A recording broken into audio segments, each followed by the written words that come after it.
Sobat Ekspor dimanapun Anda berada, baik yang di tanah air maupun sahabat diaspora yang sedang berjuang di mancanegara. Assalamualaikum, salam sejahtera, selamat pagi untuk kita semua. Semoga Bapak Ibu, baik teman-teman pelajar dan para pelaku usaha yang hadir semua di sini dalam kondisi full semangat ya. Selamat datang di webinar dengan tajuk Bongkar Rahasia Emas di Balik Kepabeanan dan Incoterms 2020 dengan Cuan Tanpa Batas. Perkenalkan saya Ira, MC Anda hari ini. Sangat berbahagia bisa mengantar Sobat Ekspor semua untuk menggali ilmu melalui webinar ini. Kami berharap semangat positif ini terus menyala di hati Sobat Ekspor. Jadikan semangat belajar ini modal utama untuk selalu keep moving on dalam mengenjot potensi cuan melalui ekspor dan membangun kemakmuran bersama. Webinar ini adalah persembahan spesial dari Pusat Pengembangan SDM Ekspor dan Jasa Perdagangan PPEJP, Kementerian Perdagangan, yang beritikat baik agar kita semua siap jadi eksportir yang gak cuma jago jualan, tapi yang ekspornya juga smooth dan maksimal cuan. Karena kalau udah ngomongin ekspor, Incoterms 2020 dan kepabeanan adalah salah satu kunci biar transaksi aman, lancar, dan cuan. Baik, sudah hadir bersama kita di sini para inspirator dan master di bidangnya. Saya sapa dulu ya. Yang terhormat Bapak Sugi Ramansyah, Kepala PPEJP. Terima kasih Bu Ira, selamat pagi semuanya. Ya, halo Pak Sugi. Terima kasih sudah selalu support kita semua, Pak. Tentunya.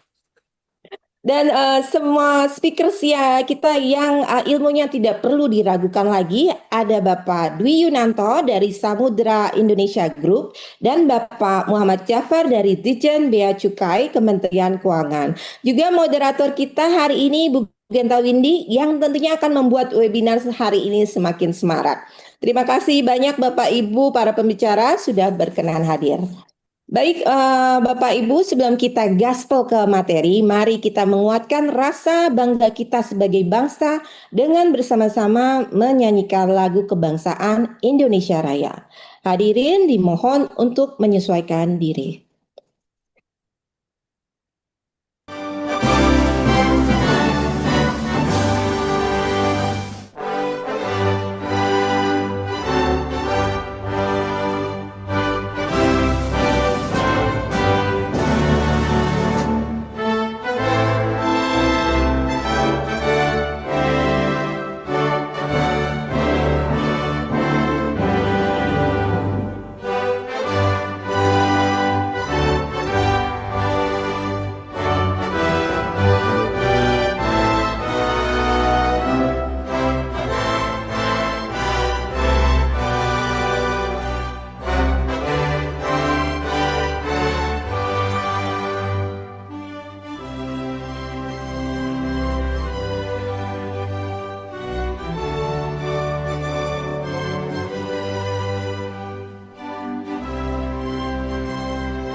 Baik, selanjutnya untuk membuka acara secara resmi dan memberikan semangat, kita simak keynote speech dari Bapak Sugi Ramansyah, Kepala PPEJP.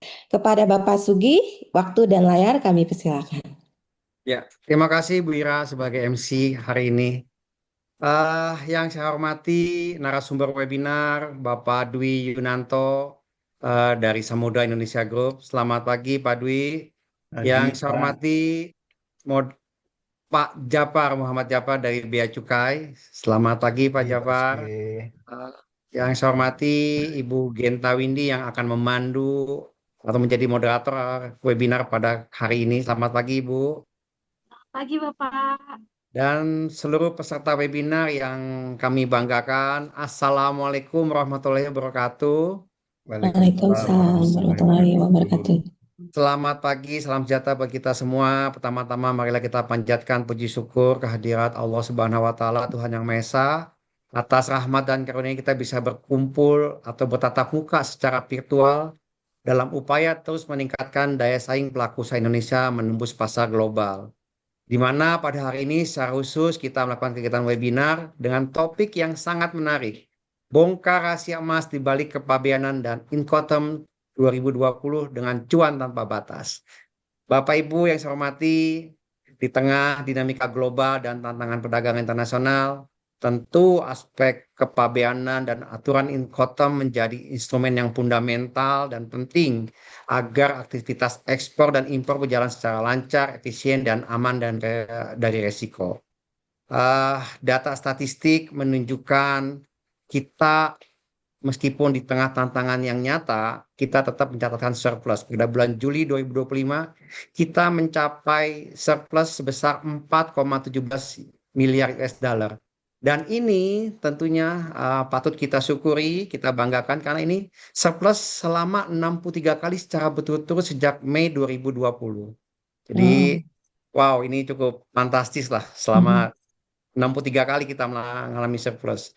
Dan secara periodik Januari dan Juli 2025 kita mencatatkan surplus sebesar 23,65 miliar US dollar dan ini 1,5 kali dibandingkan tahun sebelumnya. Jadi memang kalau lihat di mana berita segala macam pasar kita melemah, kemudian juga tensi geopolitik yang semakin tinggi, tapi kita masih memiliki daya saing dan juga memiliki peluang yang sangat besar.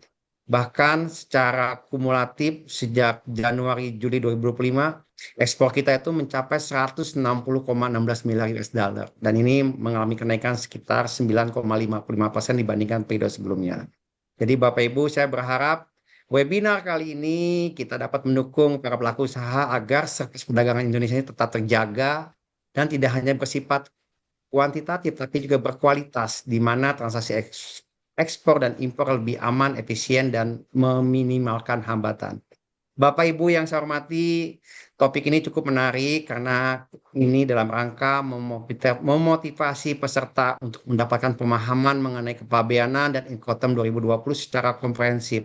Kenapa tadi setelah sampaikan ini memiliki peran sangat penting buat Bapak Ibu semua pelaku usaha. Tanpa pemahaman yang jelas, pelaku usaha dan akan menghadapi resiko tertundanya pengiriman, sengketa komersial maupun bahkan kerugian finansial.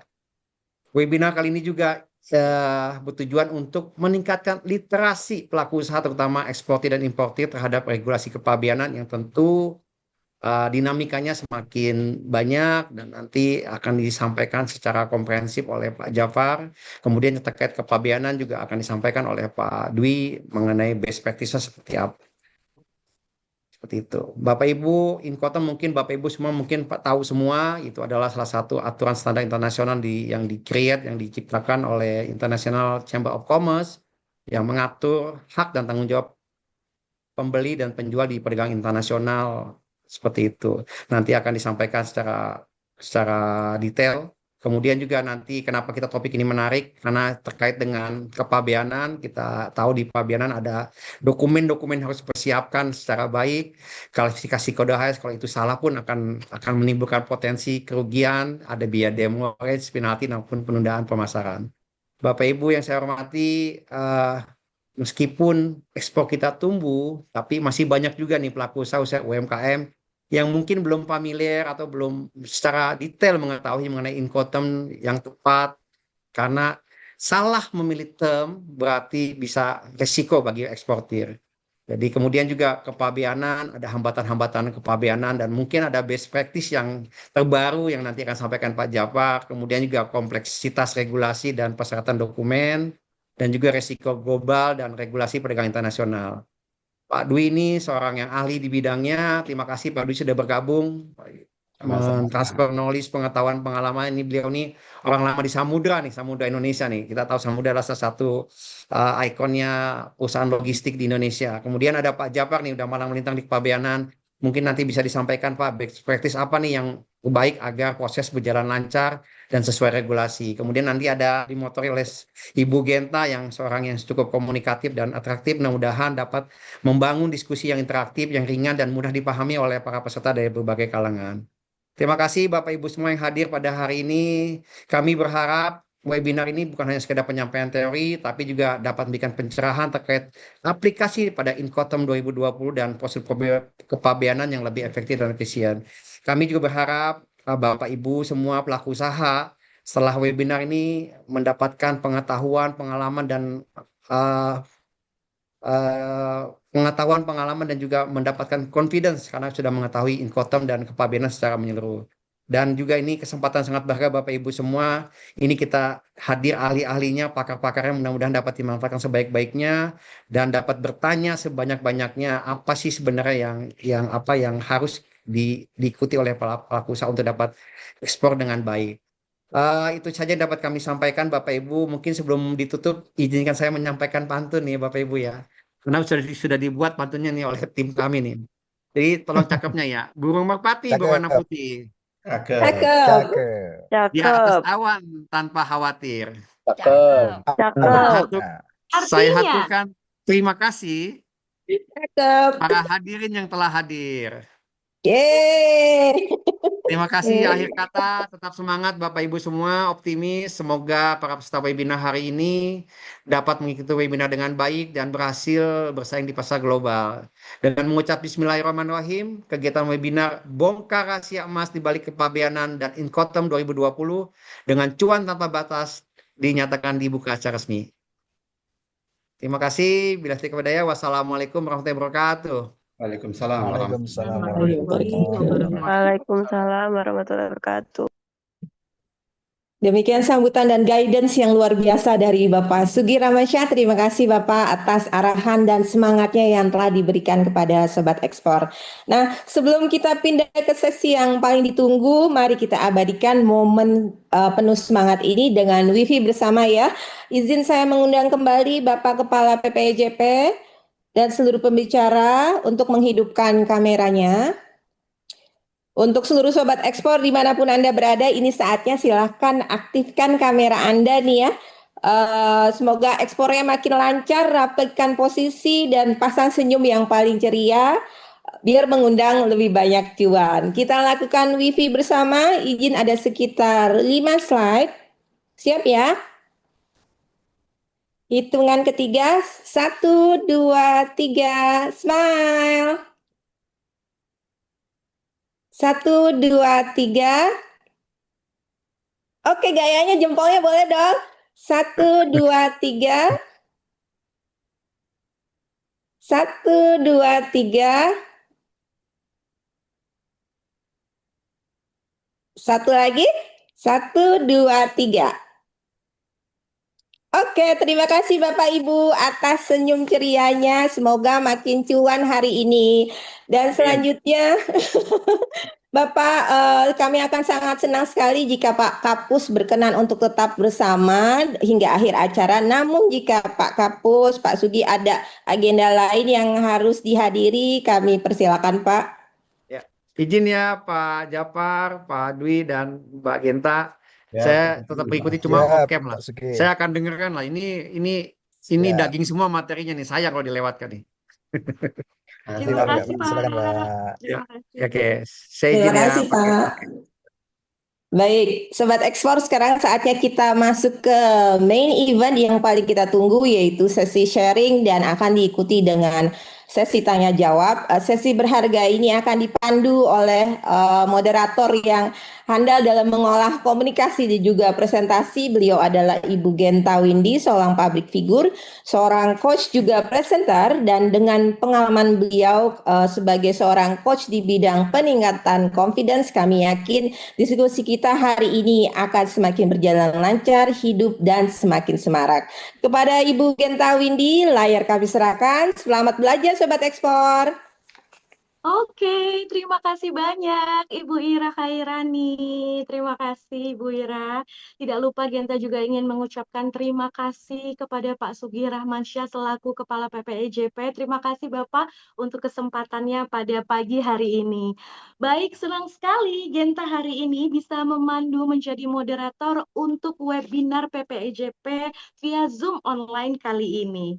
Ya, tapi sebelum kita mulai webinarnya, sebelum kita mulai isi daging yang tadi Pak Sugi sampaikan, penjelasan dan pembelajaran bersama, Genta mau pantun juga nih, sama seperti Bapak. Boleh ya? Genta mau berpantun juga nih. Pantunnya adalah makan empek-empek di Palembang. Bikin perut jadi kenyang. Virtual background coba dipasang, eh malah wajah ikut menghilang. Sebelumnya kita maaf dulu nih sama Bapak Ibu semua yang sudah hadir hari ini. Tadi Genta juga lihat di kolom chat ada beberapa Bapak Ibu yang tidak bisa memasang virtual background. Rupanya nasib kita sama. Sepertinya device kita harus di lem biru ya Bapak Ibu. Kita beli yang baru. Wah, dari hasil ekspor yang cuan tanpa batas hari ini, nanti insya Allah kita bisa beli handphone baru ya, device baru ya Bapak Ibu semuanya. Baik, wah, oke senang sekali hari ini sudah banyak sekali yang hadir Bapak Ibu yang semangat, seperti Genta juga semangat, amin. Iya, Genta juga semangat ya. The show must go on meskipun kita tidak bisa pasang virtual background, belajar harus tetap semangat. Izin Genta untuk menyapa dulu narasumber kita pada pagi hari ini. Ada Bapak Insinyur Dr. Randus Dwi Yunanto MM. Selamat pagi Selamat Bapak. pagi, Bu Genta. Bagaimana kabar hari ini? Sehat ya Pak? Sehat, terima kasih, Bu Genta. Terima kasih Bapak. Izin untuk selanjutnya Genta akan menyapa dengan Bapak Dwi ya Pak. Ya, Aman silakan. Pak ya? Baik, selanjutnya narasumber yang kedua ada Bapak Muhammad Jafar. Halo, selamat pagi. Pak Jafar, selamat pagi. Pagi Mbak Genta, Oke, wah luar luar biasa, biasa. Iya, sudah seger siap Mbak Pak Genta. ya mengajar Insya hari ini Allah kita siap, semua? semangat, Semangat, siap. siap. Terima kasih, Bapak.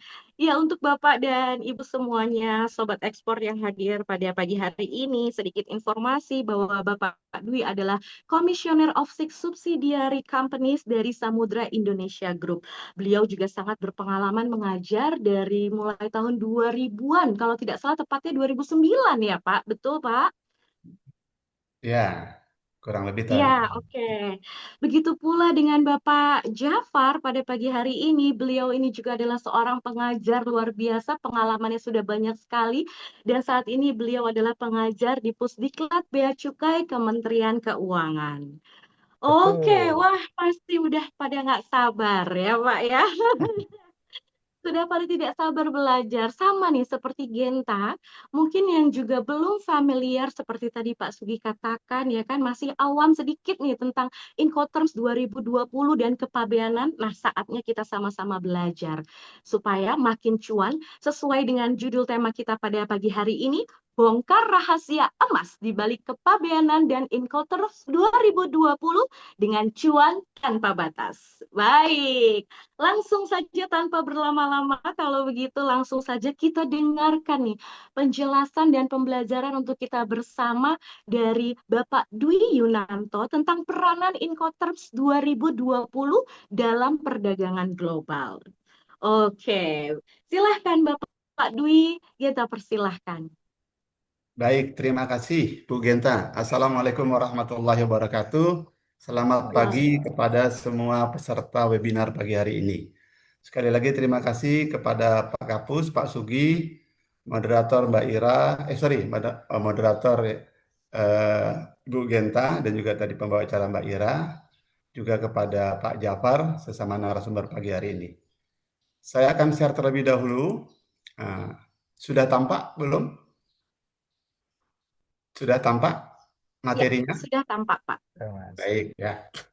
Nah, sebetulnya tadi Pak Sugi sudah eh, membuat prolog yang sangat tepat ya tentang apa itu Incoterm. Ya, beliau sudah secara singkat tapi padat sudah menjelaskan. Nah, dalam ekspor atau dalam perdagangan apapun, pasti ada 3 pihak yang terlibat. Ya, pertama adalah pengirim barang. Secara umum lazim kita sebut eksportir, lawannya importir. Tapi pada saat yang sama, mereka pun disebut sebagai seller, penjual atau bayar. Dalam pengiriman, agak istilah yang lebih spesifik lagi nih, yaitu shipper dan partnernya adalah consignee. Jadi 3 istilah itu sebetulnya melekat pada satu pihak, ya. Eksportir, seller, shipper di satu sisi, dan sisi yang lain tadi importir, buyer, atau consignee. Nah, tentunya namanya pengiriman barang kan dia tidak jalan sendiri, ada pengangkut. Nah, pengangkut ini yang disebut carrier, ya. Nah, di carrier inilah teman-teman mungkin bisa dengar istilah adalah shipping company, ada logistik company, gitu ya. Dan beragam. Hanya memang dokumen yang dikenal oleh industri ini katakanlah ya, yaitu original BL. Sejauh ini original BL tersebut yang dikenal adalah diissued atau dikeluarkan oleh shipping company atau paling banter oleh logistik company. Nah, 3 pihak ini dalam setiap pengangkutan, saya langsung ngebut aja nih ya, karena mungkin 30 menit, jadi saya nggak pakai prolog lagi, langsung main tancap gas aja gitu ya. Sorry ya Mbak Genta ya. Dan nanti mungkin teman-teman apabila ada beberapa istilah yang baru didengar, pada saat sesi tanya jawab silahkan nanti ditanyakan ya. Ini terlebih dahulu saya mau mengomentari soal judulnya yang cuan tanpa batas ini. Beberapa teman yang saya forward ini mempertanyakan, apa maksudnya cuan tanpa batas? Saya bilang ini adalah istilah kekinian gitu lah. Nah, biar nanti jadi istilahnya menarik juga tuh cuan tanpa batas ya. Oke, kembali ke laptop ya.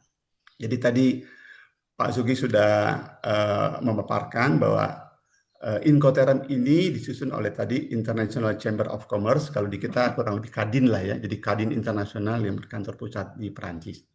Jadi Incoterm ini mengatur kewajiban, obligation, risiko, dan biaya risk yang mesti ditanggung oleh masing-masing pihak yang terlibat. Ya, dalam hal ini apakah oleh seller atau oleh buyer. Ya.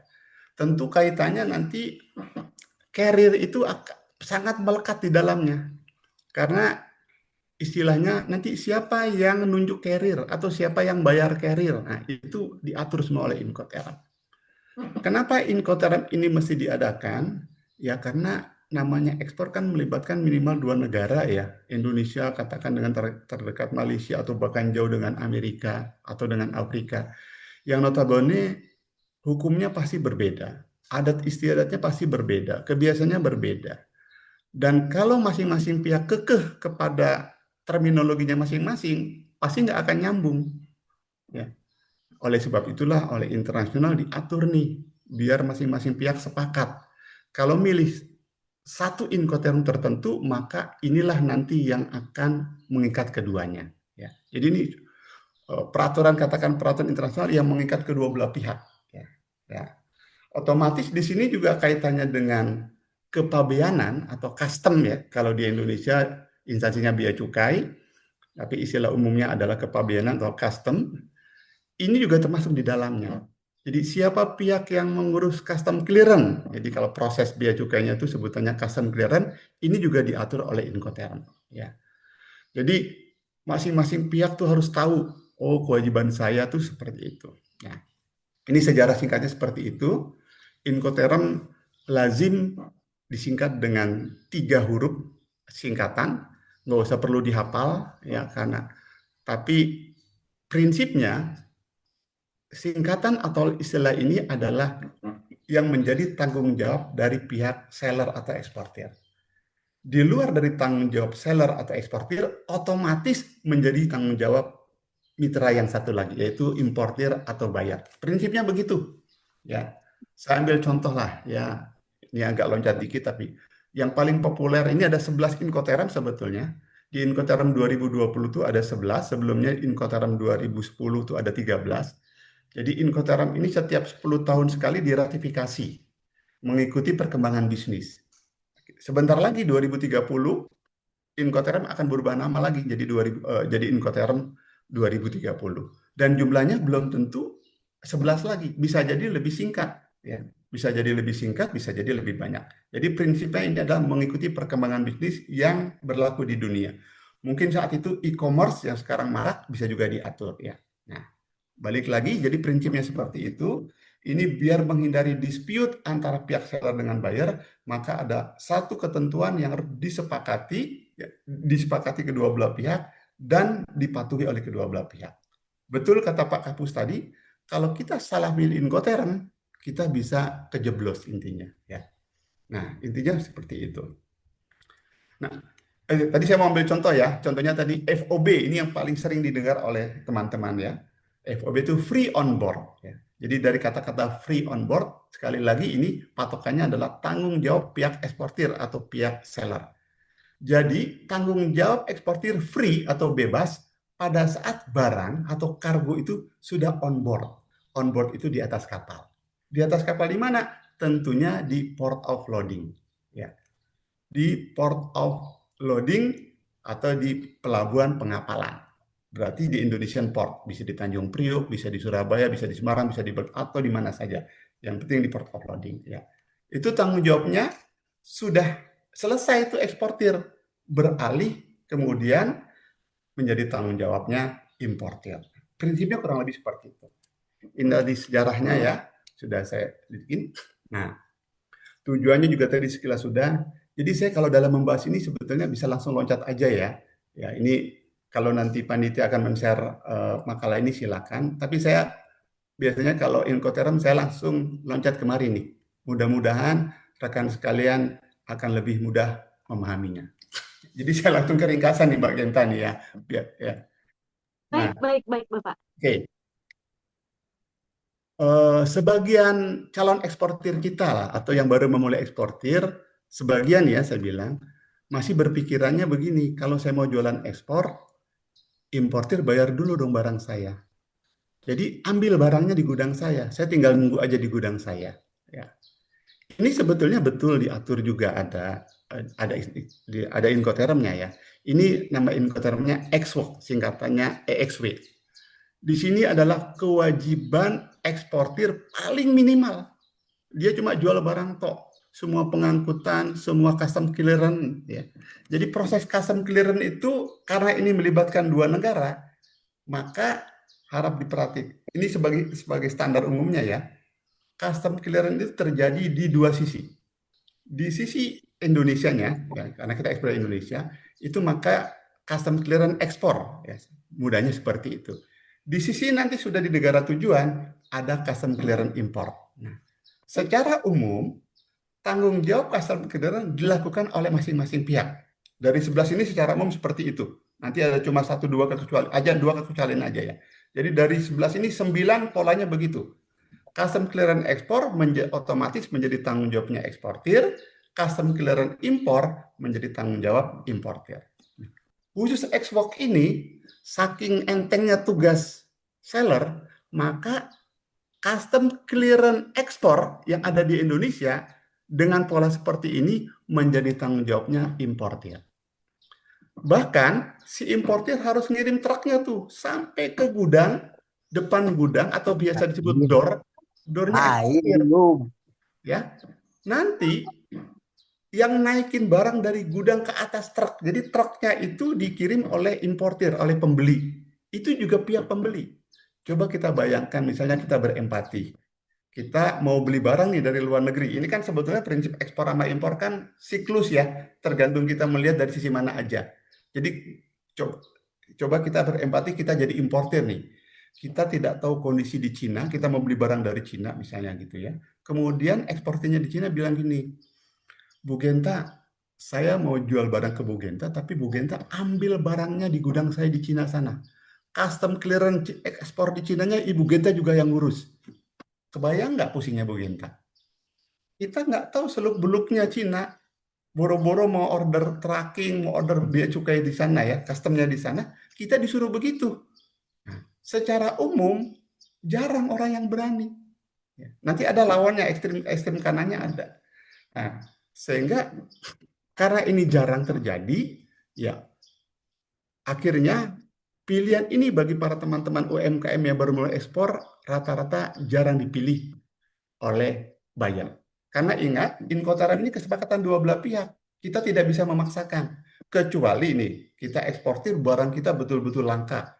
Barang kita langka, terus barang kita betul-betul dibutuhkan, ya kita bisa jual mahal. Ini nggak tahu bahasa Inggrisnya bener apa enggak nanti Bu Genta. Kita di atas angin, on the wind lah kalau kita bercanda. Kalau kita on the wind, bargaining position kita kuat, terserah saya mau jualnya export, kamu mau silakan, nggak mau nggak. Tapi pada saat barang kita ini banyak kompetitornya, banyak persaingannya, kalau kita kekeh mendapatkan ekspor, kecil kemungkinan barang kita dilirik oleh calon pembeli. Nah, itu ekspor satu. FCA, free carrier. Ya. Artinya tanggung jawab eksportir sekali lagi free pada saat barang sudah diserahkan dengan carrier. Jadi kembali ke ekspor itu ya, si pembeli mengirim truknya sampai depan gudang, kemudian memuat ke atas truk, bahkan custom clearance ekspor pun jadi tanggung jawab mereka. Ya. Betapa beratnya si importir dalam hal ini. Ya. Nah, free carrier agak geser dikit nih. Kalau free carrier, FCA singkatannya, dia ada dua model. Model yang pertama sama seperti diambil di gudangnya si eksportir. Ya. Cuma bedanya, custom clearance ekspornya untuk free carrier dilakukan oleh pihak eksportir.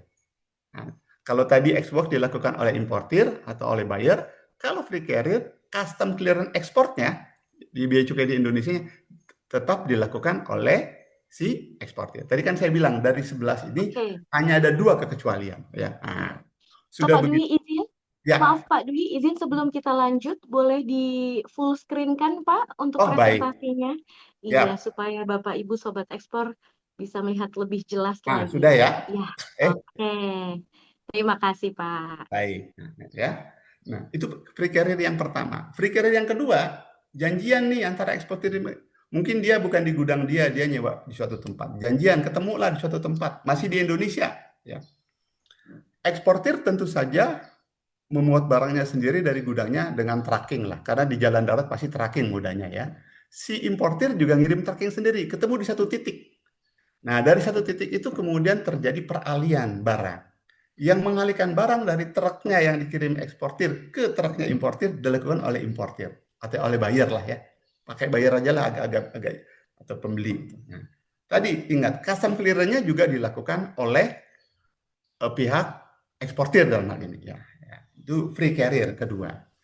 Nah, sehingga dari 11 ini ya, sebetulnya teman-teman eksportir cukup istilahnya memahami betul 3 yang saya warnai dengan warna hijau ini. Karena ketiga term ini yang lazim digunakan di seluruh dunia. Kenapa? Karena relatif fair. Fairnya apa? Masing-masing pihak punya tanggung jawabnya sampai pelabuhan masing-masing. Ya. Jadi kalau FOB, CFR, CIF, ya, CIF ini, tanggung jawab masing-masing pihak mulai atau sampai pelabuhan port of loading, atau kalau di sisi importir, mulai dari pelabuhan of discharge. Jadi lawannya itu port of loading, pelabuhan muat, lawannya di negara tujuan sebutnya POD atau port of discharge, pelabuhan bongkar. Jadi fairnya di situ. Ya. Contoh tadi FOB, free on board. Tanggung jawab eksportir atau tanggung jawab seller selesai manakala barang itu sudah sampai di atas kapal. Nah, pada saat belayar itu ada biaya ongkirnya yang lazim disebut dengan ocean freight. Ya, freight kalau pakai laut ocean freight, kalau pakai udara air freight. Ocean freight-nya itu otomatis menjadi beban atau tanggung jawab importir karena kan tanggung jawab tadi sudah muat doang. Ya. Nah, karena freight dibayar oleh importir atau oleh buyer, maka lazim dalam praktek di lapangannya disebutnya freight-nya collect. Collect itu nanti dibayar di tujuan. Ya. Meningkat jadi CFR, ya. Cost and freight. Maknanya tuh apa? Maknanya pada saat dia cost itu adalah harga barangnya. Harga barangnya plus freight. FR itu singkatan dari freight. Ya. Cost and freight itu yang nanggung adalah pihak eksportir. Oleh sebab itu sekali lagi, karena itu ongkos kirimnya atau ocean freight-nya itu kan berangkat dia dari port loading sampai di charging port, maka ocean freight-nya ditanggung oleh pihak eksportir, sehingga freight-nya lazim disebut prepaid. Ya, prepaid. Kalau CIF tinggal tambah insuran aja dari CFR. Jadi kembali lagi, pihak eksportir pada saat mau jual FOB, maka kalkulasi minimal yang harus dilakukan adalah HPP atau harga barang dia, plus semua biaya mulai arrangement dari gudang dia sampai dengan kargonya muat di atas kapal Tanjung Priok. Lazimnya biasanya biaya haulage atau biaya pengiriman dari gudang eksportir sampai pelabuhan itu biaya lazim disebut EMKL cost lah, biaya MKL, yaitu ekspedisi muatan kapal laut. Di situ ada biaya tracking, biaya termasuk biaya custom clearance ekspor. Paket biasanya itu ya. Jadi biaya MKL ditambah tadi ini. Jadi pada saat barang atau kargo ya, mayoritas dalam kontainer sudah ada di ship side, di sisi kapal, itu kan perlu dimuat ke atas kapal. Nah, itu ada biaya namanya THC, Terminal Handling Charge. Ya, yang besarannya itu sudah baku kalau di Indonesia. Jadi misalnya pakai kontainer kan ada dua tipe, 20 feet atau kontainer pendek dan 40 feet kontainer panjang. Untuk 20 feet besarannya 95 US dollar, untuk 45 feet 145 US dollar. Cuma pada saat pembayarannya itu dilakukan pakai rupiah menggunakan kurs saat transaksi. Jadi THC juga harus dihitung tuh. Jadi kalau kita jualan, teman-teman eksportir mau jualan barang dengan FOB, paling tidak tadi HPP, harga produksi barang kita, ditambah EMKL cost tadi, ditambah THC. Itu jadi beban biaya kita. Terus ya gampangnya tinggal ditambah untuk margin mau berapa persen. Nah, kurang lebih seperti itu. Kalau FOB seperti itu. Kalau CFR enggak. Tambah lagi ocean freight-nya. Ocean freight-nya misalnya Jakarta ke Bangkok. Misalnya $300, tambah lagi 300 karena kita yang harus membayar itu. Jadi tadi betul kata Pak Kapus, pada saat kita negosiasi dan kita misalnya sudah milih CFR, jangan lupa semua itu jadi beban biaya kita. Kalau nggak dibiayain, kita bisa tekor nanti. Ya. CIF tambah lagi insurannya. Nah, kurang lebih seperti itu. Ya. Nah, itu fair lah tadi ya FOB. THC di POD juga ada terminal. Tapi karena tadi ya, baik FOB, CFR maupun CF, kan kapal tiba sandar di pelabuhan di charging port. Butuh turun. Nah, di sana ada THC POD. THC POD menjadi tanggung jawab importir. Karena tadi ya, tanggung jawabnya cuma sampai POD. Nah, tanggung jawab yang lebih berat, sebelumnya ada FAS dulu. Free alongside ship. Jadi FAS dengan FOB itu bedanya tipis. Kalau FAS itu tanggung jawab seller, mengirim barang sampai sisi kapal. Ya, semuanya sama tuh. Custom clearance ekspor juga tanggung jawab eksportir. Bedanya kalau FAS, THCPOL tidak bayar. Karena dia tanggung jawabnya cuma sampai FAS. Jadi THCPOL yang 95 atau $45 itu menjadi tanggung jawabnya buyer. Bedanya di situ aja antara FAS dengan FOB. Ya. Free alongside ship dengan FOB bedanya di situ aja. Ya. Oke. Tanggung jawab eksportir agak beratan dikit nih. Kalau Incotermnya adalah DAP, Delivery at Place. Ini biasanya sudah sampai door atau gudangnya si buyer. Ya. Kalau DAP berarti custom clearance impor di negara tujuan jadi tanggung jawabnya si eksportir. Tracking dari pelabuhan tadi ambil contoh di Bangkok lah yang dekat aja. Dari pelabuhan Bangkok sampai ke gudangnya buyer, yang bayar juga kita, seller atau eksportir yang bayar. Sehingga kita juga harus tahu tuh berapa biaya custom clearance di Bangkok, berapa tracking dari pelabuhan Bangkok sampai gudangnya. Kalau nggak tahu kejeblos juga kita. Cuma kontainernya masih ada FOT namanya free on track, tetap di atas track. Yang nurunin tanggung jawab si buyer. Itu di AP seperti itu. Kalau di DP, delivery duty paid. Nah, kata kuncinya ada di duty. Kalau duty, kalau di AP, kalau di AP, ya, custom clearance impor di Bangkok dilakukan oleh buyer kalau di AP. Ya. Tapi kalau di DP, nah ini di DP custom clearance-nya dilakukan oleh eksportir atau seller. Jadi beda di AP sama di DP di custom clearance doang. Kalau DAP secara fisik sama-sama sampai door-nya si buyer, tapi bedanya adalah kalau DAP custom clearance di Bangkoknya dilakukan oleh buyer, tapi DDP karena ada kata-kata duty dilakukan oleh pihak seller.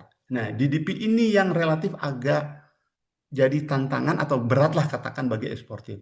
Kita tidak tahu suasana bea cukai di sana, disuruh ngurus custom clearance impor di sana.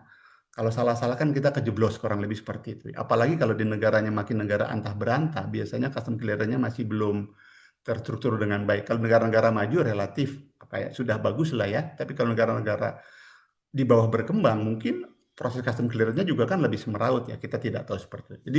Jadi DAP dengan DDP bedanya cuma di custom clearance doang. Kalau THC tetap jadi tanggungnya bayar. THC POD maksud saya. Nah, ini yang agak satu lagi, delivery place unloaded. Kata kuncinya di U-nya ini, unloaded. Artinya apa? Barangnya tersebut diturunin. Tidak lagi di atas truk, tapi sudah diturunin di fondasi atau di tempat yang ditunjuk oleh pihak bayar. Yang turunin siapa? Tadi kewajibannya seller.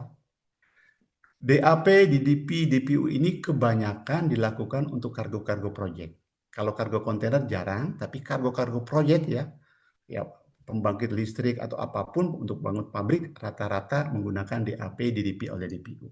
Kok berani Pak? Iya berani. Kalau tahu ilmunya pasti berani karena relatif dalam tanda petik semua bisa dilakukan kalau tahu ilmunya dan praktiknya. Jadi tadi itu tuh ya. DPU bedanya dia DPU sama DAP sebetulnya. Cuma beda kalau DPU custom clearance impornya dilakukan tetap oleh buyer.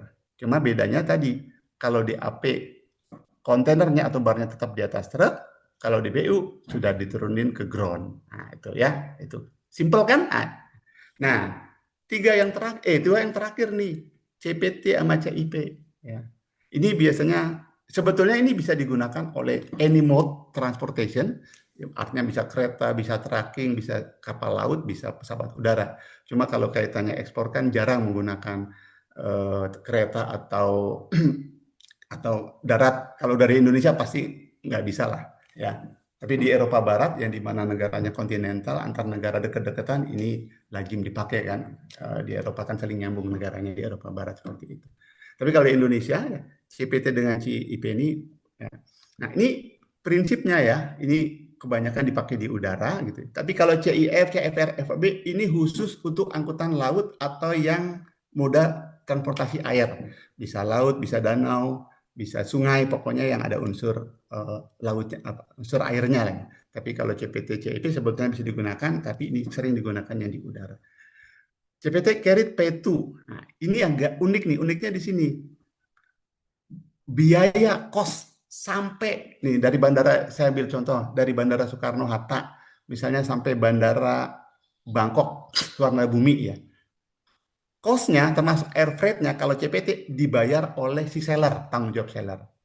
Tapi resikonya beralih pada saat eksportir sudah ngirim barang dari gudang dia sampai ke Bandara Soekarno-Hatta, diserahkan ke carrier ya ke maskapai, maka resikonya sudah beralih kepada pembeli. Resikonya. Tapi ongkosnya tetap di-cover sampai dengan airport tujuan. Misalnya tadi Suwarnabumi. Nah, kalau CIP ditambah insurance aja. Nah, kurang lebih seperti itu. Jadi 11 Incoterm seperti ini aja. Nah, makanya saya bilang kalau untuk teman-teman ekspor ya UMKM atau baru mulai ekspor, udah pilih antara 3 ini aja. FOB, CFR, CIF, karena ini paling lazim dilakukan. Dan malah kami mengencourage dulu, kami asosiasi logistik kami beberapa kali diundang oleh Pak Menteri Menko waktu zamannya Pak Darmin Nasution, diundang karena Indonesia ini untuk ekspor majority Incotermnya FOB. Bagi negara ini dalam tanda petik rugi nih FOB. Kenapa? Devisanya berkurang. Pemerintah maunya kalau ekspor pakai CFR atau CIF lebih bagus. Karena devisanya nambah. Contoh, kalau FOB kan ocean freight-nya dibayar oleh si buyer di sana.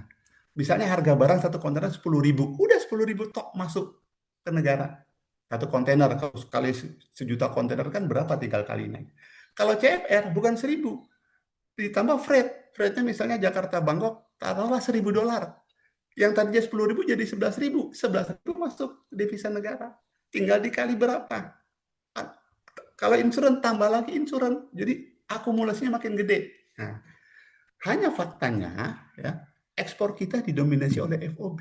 Jadi ekspor kita masih udahlah ocean freight-nya biarin dibayar oleh buyer aja. Otomatis yang nunjuk shipping company-nya adalah pihak buyer atau pihak importir. Kalau CFR yang nunjuk kita eksportir.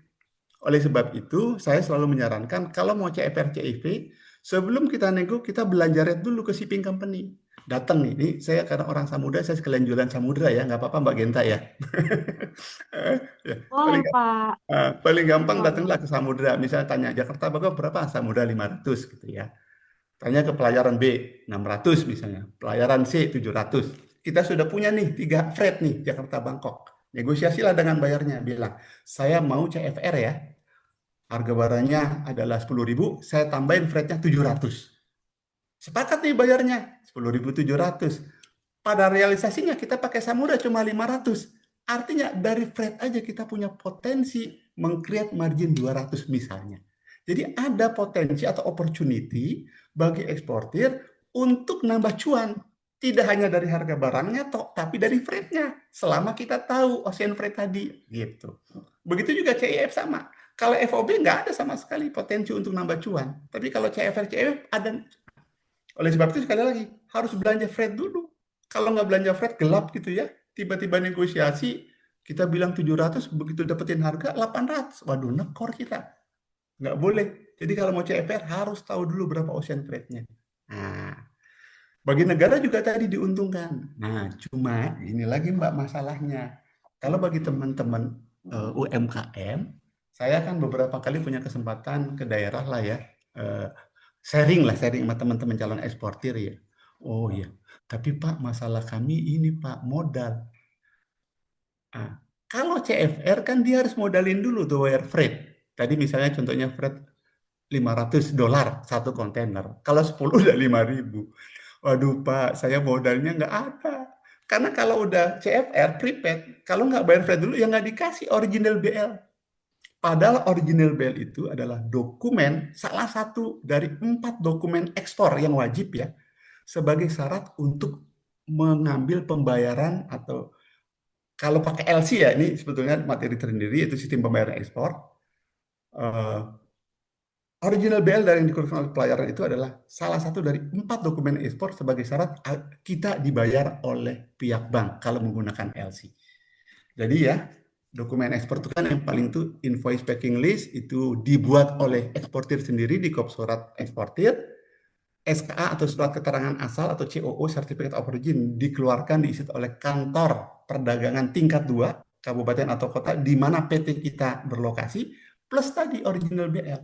Dengan 4 tadi begitu kita dapat dari pelayaran, kita submit ke bank yang ada di Jakarta atau di mana di kota kita langsung dibayar deh oleh bank kalau menggunakan LC jenis site. Walaupun barangnya katakan barangnya baru berangkat tuh belum sampai tujuan tapi kita udah dibayar kalau pakai LC. Nah, kurang lebih seperti itu konsepnya. Masalahnya di permodalan. Aduh Pak, kalau CFP saya modalnya nggak ada. Tapi kalau bagi perusahaan besar bisa seperti itu. Ya, nanti kalau misalnya diskusi ada masalah sistem pembayaran ekspor, karena saling terkait nih sebetulnya. Nah, dalam kesempatan ini juga saya dalam pendidik mewanti-wanti kepada teman-teman untuk kita yang baru memulai ekspor dan baru kenal dengan buyer atau calon buyer kita, sebaiknya atau sangat disarankan sistem pembayarannya melibatkan pihak ketiga sebagai penggaransi atau garantor. Dalam hal ini adalah perbankan. Ya, itulah ada namanya LC. Ada LC, ada juga koresponden. Itu dua-duanya produk perbankan. Yang satu di-cover oleh UCP, tapi ini materi tersendiri, tapi paling tidak harus di-cover dengan itu. Kalau tidak di-cover itu sangat berisiko. Pada prinsipnya kan ekspor itu kan kita jualan. Orang jualan kan mau dibayar. Kalau nggak dibayar, ya kita tekor. Nah, pembayarannya itu biar digaransi adalah tadi melalui perbankan atau LC. Dokumennya tadi original BL yang diisut oleh pelayaran. Nah, BL tadi kalau oleh pelayaran disebutnya Ocean BL atau Master BL. Kalau oleh logistik company atau oleh forwarder disebutnya House BL. Dua-duanya berlaku di perbankan selama dalam LC-nya tidak ada klausal tertentu. Misalnya di LC-nya ada klausal house BL, artinya house BL itu BL yang diterbitkan oleh forwarder atau house BL not allowed. Kalau house BL not allowed, maka mau tidak mau eksportir harus mendapatkan BL langsung dari shipping company. Karena sebetulnya dalam industri ini yang punya kapal, yang punya kontainer itu shipping company. Forwarder itu mediator, pihak petengah, ya. Nah, walaupun BL-nya diakuin, tapi sebetulnya nah, dalam kaitan ini kurang lebih keterkaitan antara Incoterm dengan bea cukai seperti itu, ya. Jadi tadi saya ulangi lagi, dari 11 Incoterm ini masing-masing pihak fair tuh kalau yang di tengah-tengah tadi mempunyai kewajiban masing-masing. Custom clearance ekspor dilakukan oleh eksportir, custom clearance impor dilakukan oleh importir. CHCPOL dibayar oleh eksportir, THCPOD dibayar oleh importir. Nah, kecuali tadi ada beberapa. Ya, kalau ekspor, custom clearance ekspornya dilakukan oleh importir. Kalau di DP, custom clearance impornya dilakukan oleh seller. Nah, sekali lagi, kedua kutub yang berseberangan ini kalau untuk yang lazim jarang dipilih karena masing-masing merasa berat nih. Tapi kalau untuk kargo-kargo proyek dan mereka sudah pengalaman, nggak masalah. Ekspor terus terang kurang lazim kalau bagi Indonesia. Kalau di DP, DAP, DPU untuk kargo proyek ke Indonesia, tapi justru impor yang banyak nih. Bukan berarti kita ekspor juga nggak ada, tapi kalau lebih banyak impor karena kebetulan kita bangun PLTU atau pembangkit listrik tenaga gas bumi kebanyakan tuh dari Cina atau dari Korea ya, atau tergantung kontraktornya atau dari Jepang. Mereka kalau nggak di AP, di DP atau DP. Ini ada, faktanya ada. Oleh sebab itu karena faktanya ada, 11 Incoterm inilah yang kemudian dikeluarkan oleh ICC tadi. Dah, ini udah mau selesai. Berapa menit lagi? Ya, kurang tadi ya. Ini sudah saya beri gambaran tadi. Ya, ini. Ya, kurang Ini lebih 2 menit lagi, Pak. 2 menit lagi ya tadi Ya. untuk ekspor nih. Nah, untuk impor kebalikannya nih. Faktanya kita menggunakan CFR. Jadi baik ekspor kita devisanya kurang, untuk impor juga devisanya kurang. Karena untuk impor kita kebanyakan CFR. Ocean Freight-nya dibayar di sana, bukan di sini. Nah, jadi uang kita yang keluar lebih banyak, kurang lebih seperti kan ekspor impor itu satu siklus. Jadi kurang lebih seperti itu. Nah ini ya universal lah ya pokoknya secara. Tapi kalau dalam konteks Incoterm tadi keterkaitannya dengan bea cukai, nanti Pak Jafar bisa mengelaborasi lebih lebih luas lagi, lebih luas ya. Tapi kalau terkaitannya dengan Incoterm, ini sangat erat hubungannya dengan pengangkutan. Jadi mau tidak mau nanti kita harus tahu nih. Ya, kalau mau gampang ya, nggak mau repot, udah tunjuk aja logistik company. Logistik company itu dia bisa lah mulai dari A sampai Z bisa gitu ya. Dan Samudra Indonesia cukup banyak punya perusahaan logistik company di setiap kota Samudra Indonesia ada. Sekali lagi mohon maaf nih Mbak Genta, saya jualan ya. Jualan kecil-kecilan Tidak lah. dong, Pak. Ini juga sebagai informasi untuk sobat Ya, ekspor ya, Bapak Ibu ya, semuanya. Ya. ya, ini informasi. Ya, tujuannya informasi begitu. Ya, jadi kurang lebih seperti itu Mbak Genta. Dan bagi teman-teman juga mungkin yang bekerja di industri logistik atau shipping company, saya yakin kalau yang sudah jam terbangnya tinggi, masalah Incoterm ini sudah ngelotok lah. Tapi mungkin bagi teman-teman yang baru, ya ini mudah-mudahan sebagai sharing. Dan pada saat kita memasarkan produk kita, kita tahu, oh Incoterm itu terkait dengan tadi 3, obligation, resiko, dan biaya. Dan seperti yang Pak Kapus tadi katakan, kita tidak boleh salah dalam memilih Incoterm. Begitu salah, sudah kita jeblok. Paling aman, pilih di antara 3. FOB, CFR, atau CIF. Kalau kita cukup punya modal, pilih lagi CFR atau CIF. Karena selain kita membantu devisa negara, kita juga punya potensi lagi untuk dapat cuan dari situ. Ya. Kurang lebih seperti itu Mbak Genta dan teman sekalian. Ya, nanti untuk lebih detailnya kita bisa di sesi tanya jawab. Saya kembalikan ke Mbak Genta. Terima kasih. Assalamualaikum warahmatullahi wabarakatuh. Waalaikumsalam Waalaikumsalam warahmatullahi warahmatullahi wabarakatuh. wabarakatuh. Baik, terima kasih Bapak Dwi. Jadi rupanya Bapak Ibu Sobat Ekspor semua, Incoterms ini kalau Genta boleh sedikit memberikan ringkasan, ini adalah seperangkat peraturan internasional gitu ya agar tidak terjadi kesalahpahaman dalam mengartikan istilah-istilah dan akad yang jelas antara seller dan buyer, akad yang jelas antara eksportir dan juga importir itu tadi bahwa dan ini khususnya adalah dalam bidang shipping, pengiriman, dan juga pengangkutan. Begitu ya Pak Dwi ya, kalau kita nggak salah rangkum nih. Iya. Correct me if I'm wrong. Iya, Mbak Dan Genta seperti itu. Betul, ya. Dan ada 11 jenis Incoterms di 2020. Incoterms 2020 ini ada 11 jenis, dan yang biasa digunakan oleh kita, yang lazim digunakan di Indonesia itu adalah ada FOB, ada CFR, dan ada juga CIF. Yes, correct. Nah, kalau modal kita sudah lumayan nih Pak, kita bisa menggunakan CFR karena ternyata di situ ada potensi cuan lebih. Iya, Gitu ya Pak. betul. Nah, itulah dia nih Pak, masuk nih dalam tema kita cuan tanpa batas, bahwa Ya, harga HPP dan kita sudah kasih margin, itu bisa ya, jadi cuan. ya, Plus lagi kita juga dari shippingnya ini, freight-nya ini kita bisa kasih cuan juga ya Pak ya. ya. Nah, dan tadi informasi dari Pak Dwi juga, carilah logistik company yang bonafit. Tadi juga sudah ada yang bertanya, Pak. Tapi sabar, Bapak Ibu Sobat Ekspor semuanya, nanti kita akan buka diskusi dan juga Q&A. Ada sesi diskusi nanti bersama dengan Pak Dwi. Mungkin mau tanya lebih lanjut tentang bagaimana sih Pak logistik company itu A from Z, apa saja yang dikerjakan, apakah kita Ya, bisa duduk manis aja. Nah, ya. gitu ya Pak ya.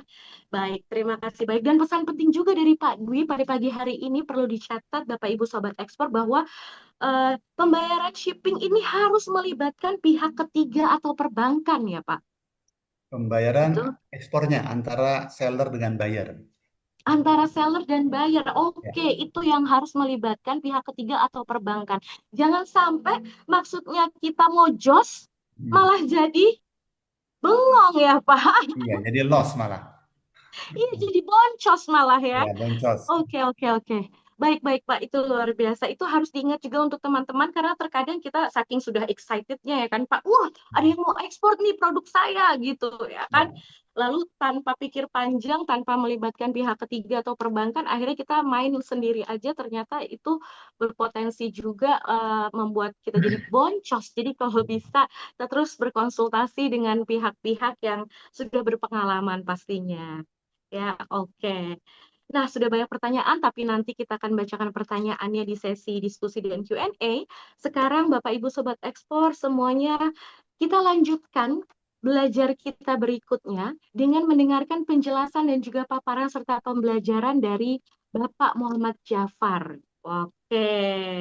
Ya, terima kasih Pak Dwi sebelumnya. Terima kasih Pak sama. untuk pelajaran kita hari ini. Yes, dan Bapak Muhammad Jafar sudah siap untuk Siap memberikan dong, pelajaran buat kita semua nih Pak pagi hari ini. insya Allah. Tentang kepabeanan. Baik, untuk Bapak Genta persilahkan. Terima kasih Mbak Genta dan panitia BPJP.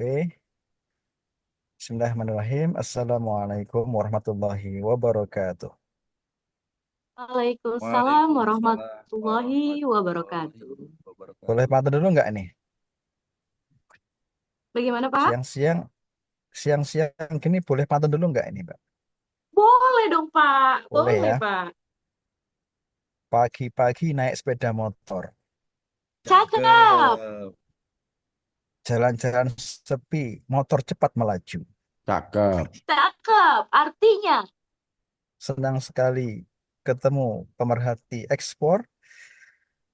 cakep. Ayo tingkatkan ekspor biar Indonesia. weh, mantap. Cakep Pak, luar Satu biasa. lagi ya, boleh satu lagi. Boleh, Satu lagi. Ke kota raja nyari burung belibis. cakep. Cakep. Udah itu aja. Ntar waktunya habis. Kita padahal Baik, nungguin sambungannya, Pak. baik. Terima kasih. Wah, ternyata Luar Bapak biasa tadi. Jafarnya juga humoris ya. Kadang-kadang Mbak, kalau siang Mbak, sebelum makan. Setelah makan biasanya ngantuk saya Mbak. Iya, iya, iya, iya. Baik, Baik, Pak. tadi Monggo Pak Dwi dilanjut, sudah Pak. menyampaikan Incoterm dengan sangat lengkap, luar biasa ya. Sangat memberi pada kita semua insight terkait dengan term-term dalam konteks perdagangan ya. Baik, izinkan saya untuk memberikan sedikit sharing ya teman-teman semua terkait dengan Probis Pabean Ekspor. dan diberikan kepada kami waktu maksimal setengah jam sehingga saya sampaikan ini sekitar 13 atau 12 slide saja ya Mbak Genta ya.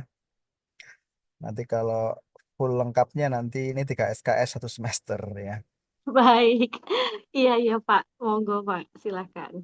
Eh, Baik, saya yakin semua yang hadir sudah pernah belajar ekspor ya, juga profesi pabean ekspor. Jadi ini sifatnya sebagai refresh ya, atau jika ada yang betul-betul baru, semoga ini memberikan tambahan pengetahuan ya. Amin. Baik, saya mulai dari slide ini ya. Ini semua slide saya bikin sendiri, Mbak. Jadi original. Tadi Pak Dwi sampaikan terkait dengan term ya, yaitu di slash kontrak muncul dan nanti setelah tadi sampaikan ada pengangkutan, ada freight-nya muncul di sini nanti ya di ship instruction. Nah, fokus saya adalah di sini ya, teman-teman sekalian, di customs declaration yang di negara asal barang atau diekspor. Kalau kita lihat di sini, ini ada dua sisi ya, ada sisi custom bea cukai di negara asal barang, di negara eksportir, dan custom di negara tujuan barang atau di negara importir. Dan jangan confuse dengan istilah-istilah ya. Tadi Pak disampaikan ada istilah seller buyer itu di sales kontrak, di invoice, nanti di dokumen BL-nya ada istilahnya namanya shipper consignee gitu ya. Nanti di istilah custom ya di bea cukai nanti ada istilahnya eksportir, importir ya. Mereka sebenarnya entitas yang sama, cuma penyebutannya itu agak unik di masing-masing kegiatan atau dokumen ya. Nah, teman-teman sekalian, di negara asal barang, nanti eksportir setelah mereka sepakat jual beli, nanti mereka wajib mendeklar barang ekspornya ke bea cukai. Secara umum, ya, di negara manapun, itu ekspor barang wajib diberitahukan ke bea cukai. Memang ada beberapa kondisi seperti, oh yang diekspor barangnya dibawa oleh penumpang hand carry misalnya. Oh dia dikirim menggunakan jasa titipan yang kecil-kecil itu ya Mbak misalnya ya. Nah, nanti ada pengecualian, ada setiap negara ada ya. Tapi kita di sini bicara secara besarnya ya, seperti di eh, slide ini ya. Kita bicara besarnya ya di sini yang menggunakan angkutan tadi Pak disampaikan menggunakan angkutan yang sifatnya kargo ya. Untuk yang postal service seperti barang kiriman PT Pos, kemudian DHL, FedEx dan lain-lain. Di sini untuk sesi ini tidak kita bahas ya. Tidak kita bahas juga yang barang hand carry penumpang. Kita nanti di sini ya fokus untuk barang-barang yang diekspor menggunakan mekanisme kargo ya. Tadi kita udah dengar bersama terkait dengan term-term yang disampaikan dan juga modalnya. Baik, sebenarnya teman-teman sekalian di Indonesia ini kalau kita ekspor barang, ini Undang-Undang Pabean ya sudah eh, memberikan satu aturan yang lebih mudah, lebih simpel terkait ekspor barang. Nah, Undang-Undang Pabean nanti kalau kita lihat Undang-Undang Nomor 17 Tahun 2006 dan Permenkyu-nya di PMK 155. Nah, ini lebih detailnya di mana untuk barang-barang yang ini dikecualikan tidak wajib mendeklar ya. Jadi kalau saya tugas atau saya jalan-jalan karena ibadah atau wisata ke luar negeri, barang pribadi kita di koper tidak perlu dideklar ya. Ya seperti pakaian, sepatu ya, handphone nggak perlu. Kan itu barang pribadi. Oleh-oleh di sana yang dimakan nggak perlu. Juga barang yang dibawa oleh kru pesawat kapal laut nggak perlu juga. Termasuk yang tinggal di border negara kita. Termasuk yang sering ya barang kiriman sepanjang tidak melebihi 30 kilogram per kiriman ya. Tidak perlu juga ini dideklar dengan menggunakan pemberitahuan ekspor barang. Namun di luar ini nanti wajib ditahukan. Nanti ini juga ada pengecualian ya. Misalnya kalau ada penumpang nih, penumpang ini dikecualikan penumpang, tapi juga ada pengecualian lagi nih. Misalnya ada penumpang yang nenteng dari perusahaannya itu perhiasan emas nih. Misalnya Mbak kita ini eh, misalnya sebagai manajernya perusahaan emas di Surabaya misalnya ya, dari Jakarta. Terus ada tugas kantor ke luar negeri nenteng perhiasan emas 2 kilo misalnya Mbak ya. Nah itu emas perhiasan yang dikomersialkan milik perusahaan itu wajib dideklar meskipun dia ditenteng oleh penumpang atau hand carry ya. Tapi secara global nggak wajib ya. Nah, kita di sini fokus ke yang diberitahukan dengan PEB ini. Nanti teknisnya si eksportir wajib mendeklar menggunakan media JISA. JISA itu bahasa Inggris ya, Custom and Excise Information System Automation.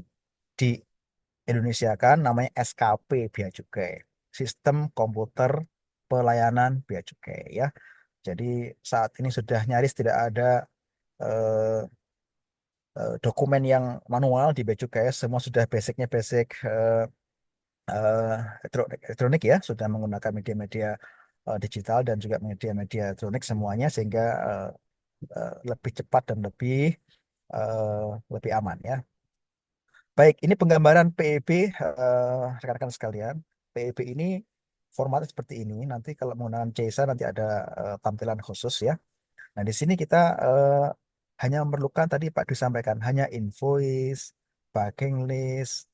Kalau kita akan ekspor shipping instruction ya. Eh, Kemudian juga jika barangnya kena kena lantas, misalnya pembatasan ekspor, misalnya kita ekspornya furniture misalnya ya, dari kayu jati misalnya. Teman-teman Jawa Tengah banyak ekspor seperti ini.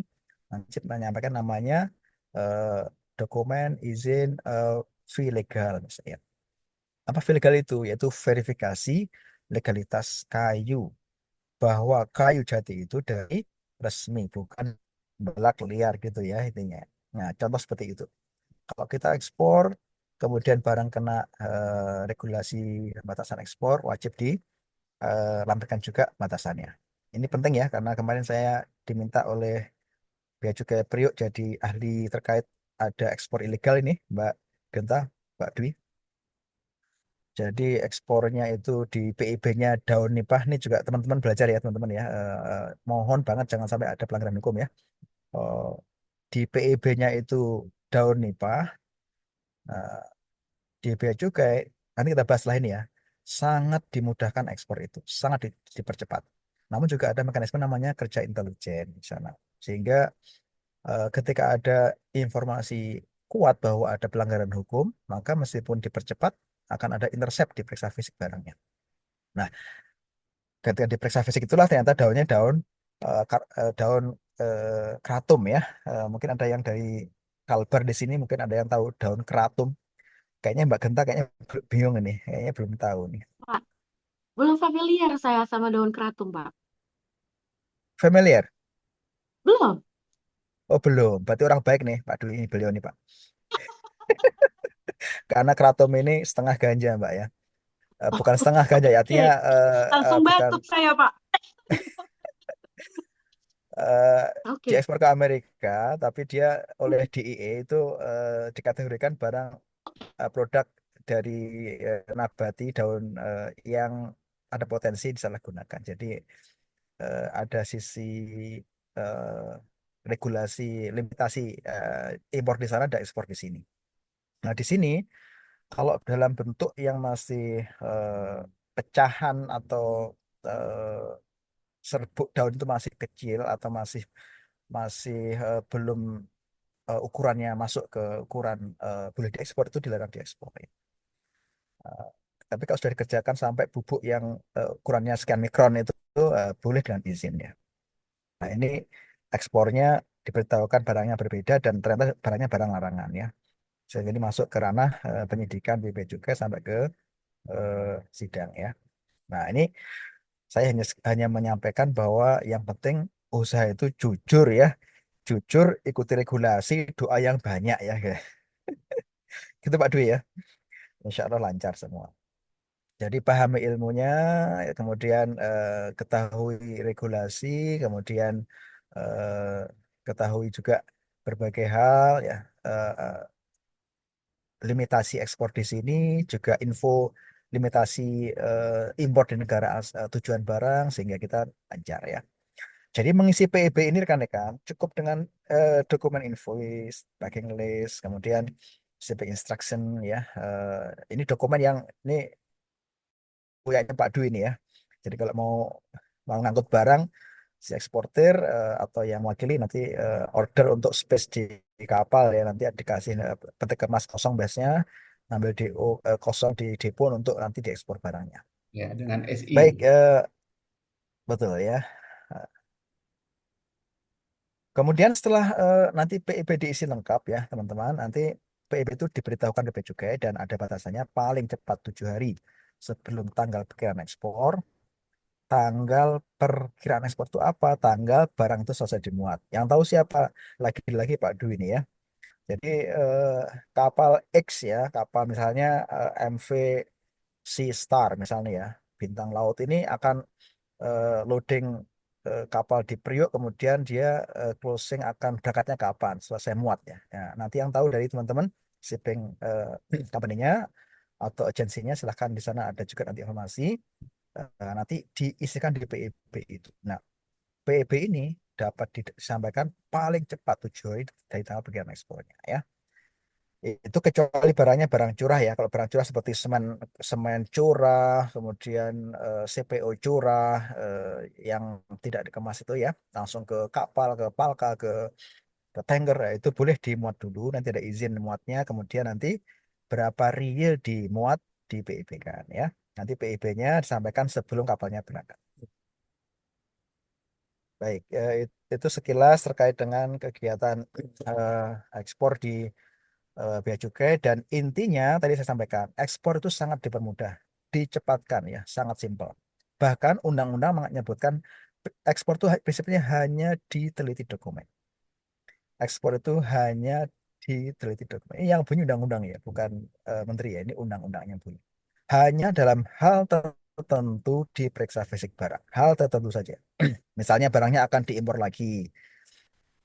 Mbak Mbak Genta misalnya ada punya handycam yang canggih kemudian rusak diekspor sementara ke Jepang di servis akan diimpor lagi itu nanti wajib diperiksa saat ekspor sementaranya ya, ekspor sementara diperiksa, impor lagi diperiksa ya. Nah, hal tertentu secara global hanya dokumen yang diteliti dan dokumen pun diteliti oleh sistem bukan oleh pejabat, jadi sangat cepat.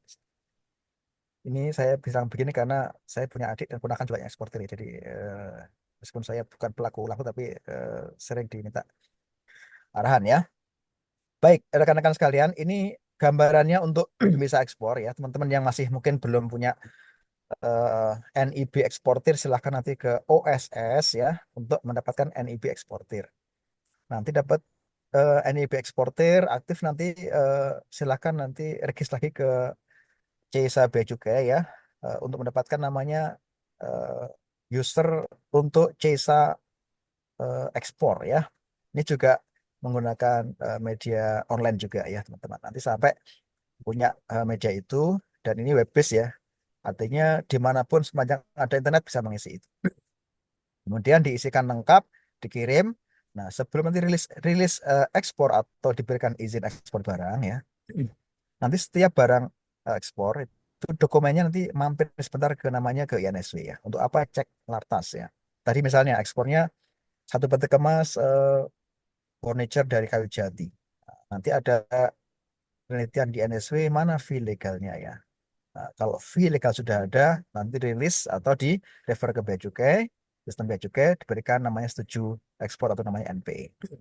Tapi kalau ada kondisi belum diberikan atau belum dilengkapi surat tujuan ekspor dari atau izin ekspor dari kementerian terkait, misalnya tadi fee legal, maka belum bisa direfer ke Bea Cukai untuk diberikan izin ekspor. Ya.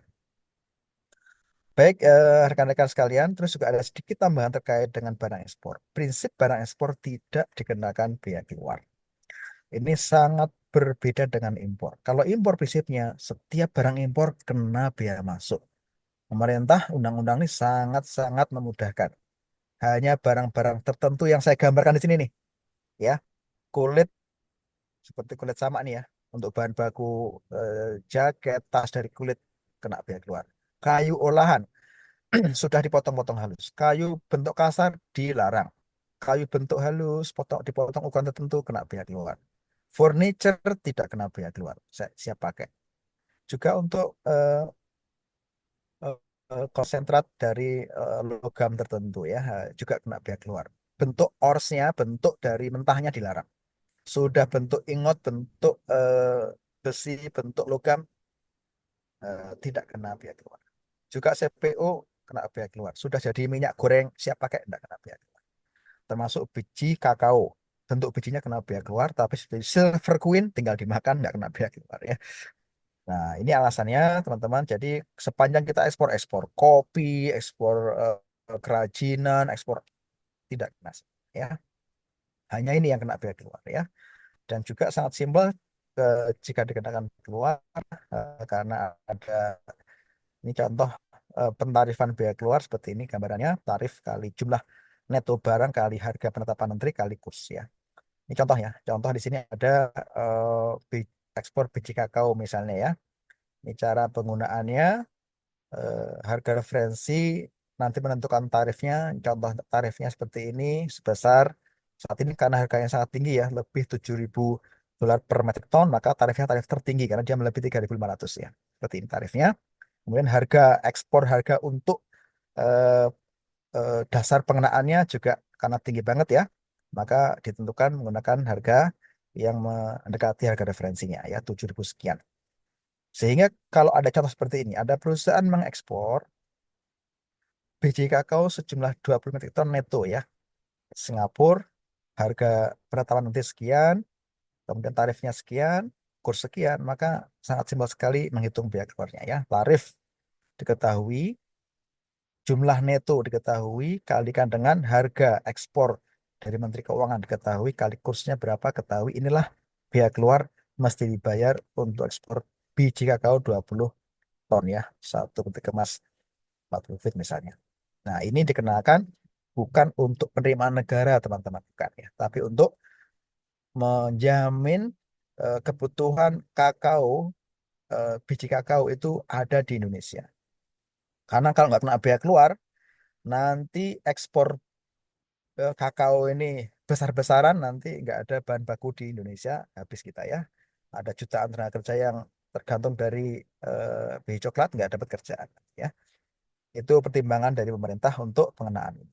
Ya, berapa menit lagi Mbak Genta waktunya? 11.24.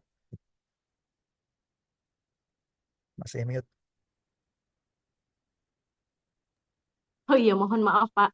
Masih ada kurang lebih sekitar 10 menitan lagi Pak. 10 menit. Baik, masih cukup ya. Baik, Masih cukup. inilah rekan-rekan semua kondisi di mana barang ekspor diperiksa. Hanya dalam hal ini saja barang ekspor diperiksa. Tadi ya, ekspor akan diimpor kembali. Bahkan ekspor sementara handicapnya akan diimpor lagi, diperiksa agar apa? Memastikan yang diekspor sementara dan yang diimpor kembali barangnya sama. Kalau sama, dibebaskan dari bea masuk. Ya. Yang kedua, barang ekspor yang awalnya dia impor sementara. Eh, Misalnya ada jalan tol di yang sekarang Bandung Jakarta sisi berapa itu ya. Ada barang-barang yang banyak diimpor sementara setahun, crane alat berat diimpor setahun sementara diekspor lagi. Nah, impor sementaranya diperiksa fisik, kemudian reekspornya juga diperiksa, memastikan impor sementaranya dan ekspornya barangnya sama. Kalau sama maka selesai kewajibannya dari bea masuk.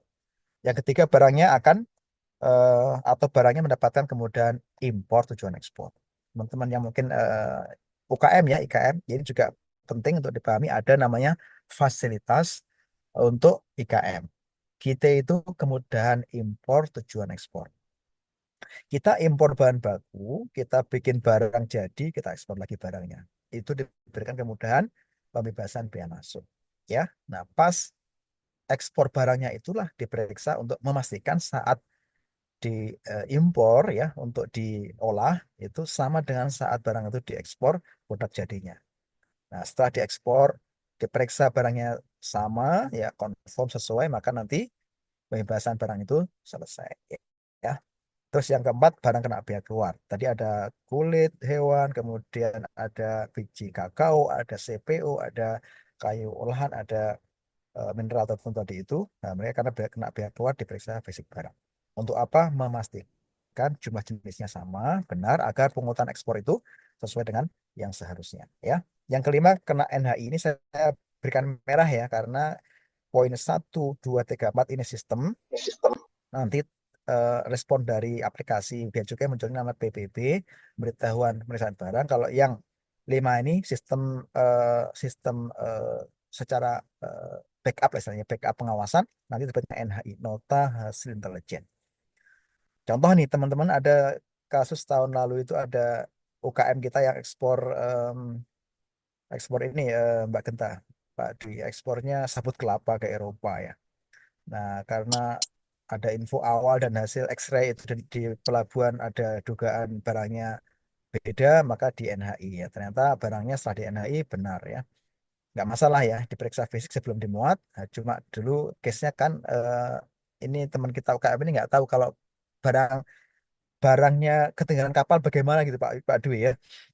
Jadi pas diperiksa itu kena closing Pak Dwi. Jadi akhirnya kapalnya berangkat. Nah ini bingung nih UKM ini.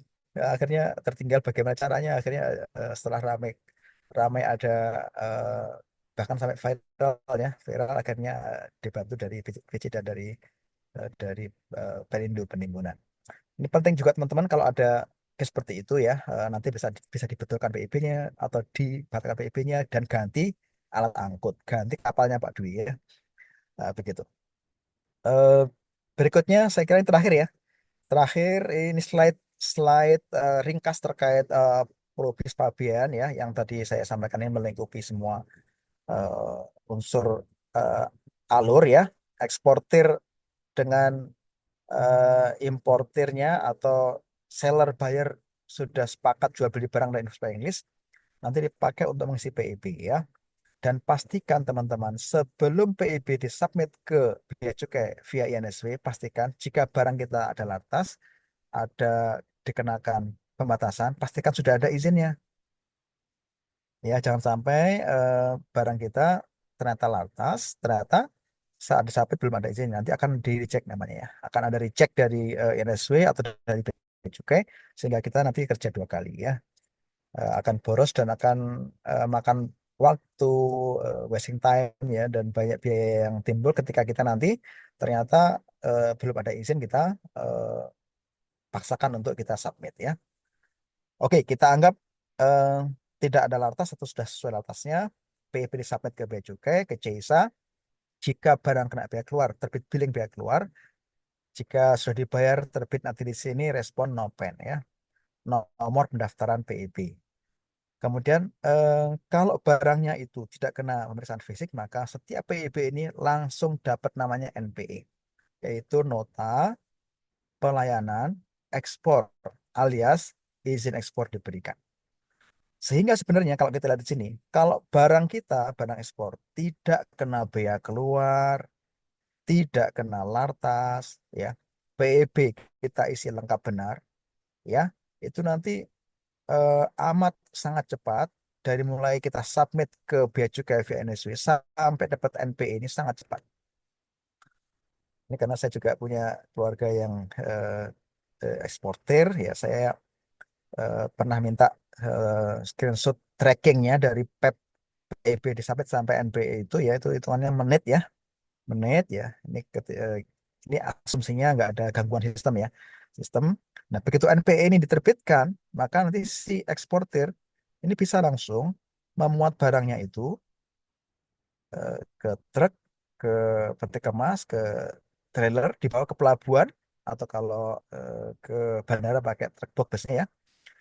Untuk apa? Untuk dimuat ke kapal, ke pesawat untuk diekspor. Nanti dari kapal setelah barang dimuat dapat namanya bill of lading ya.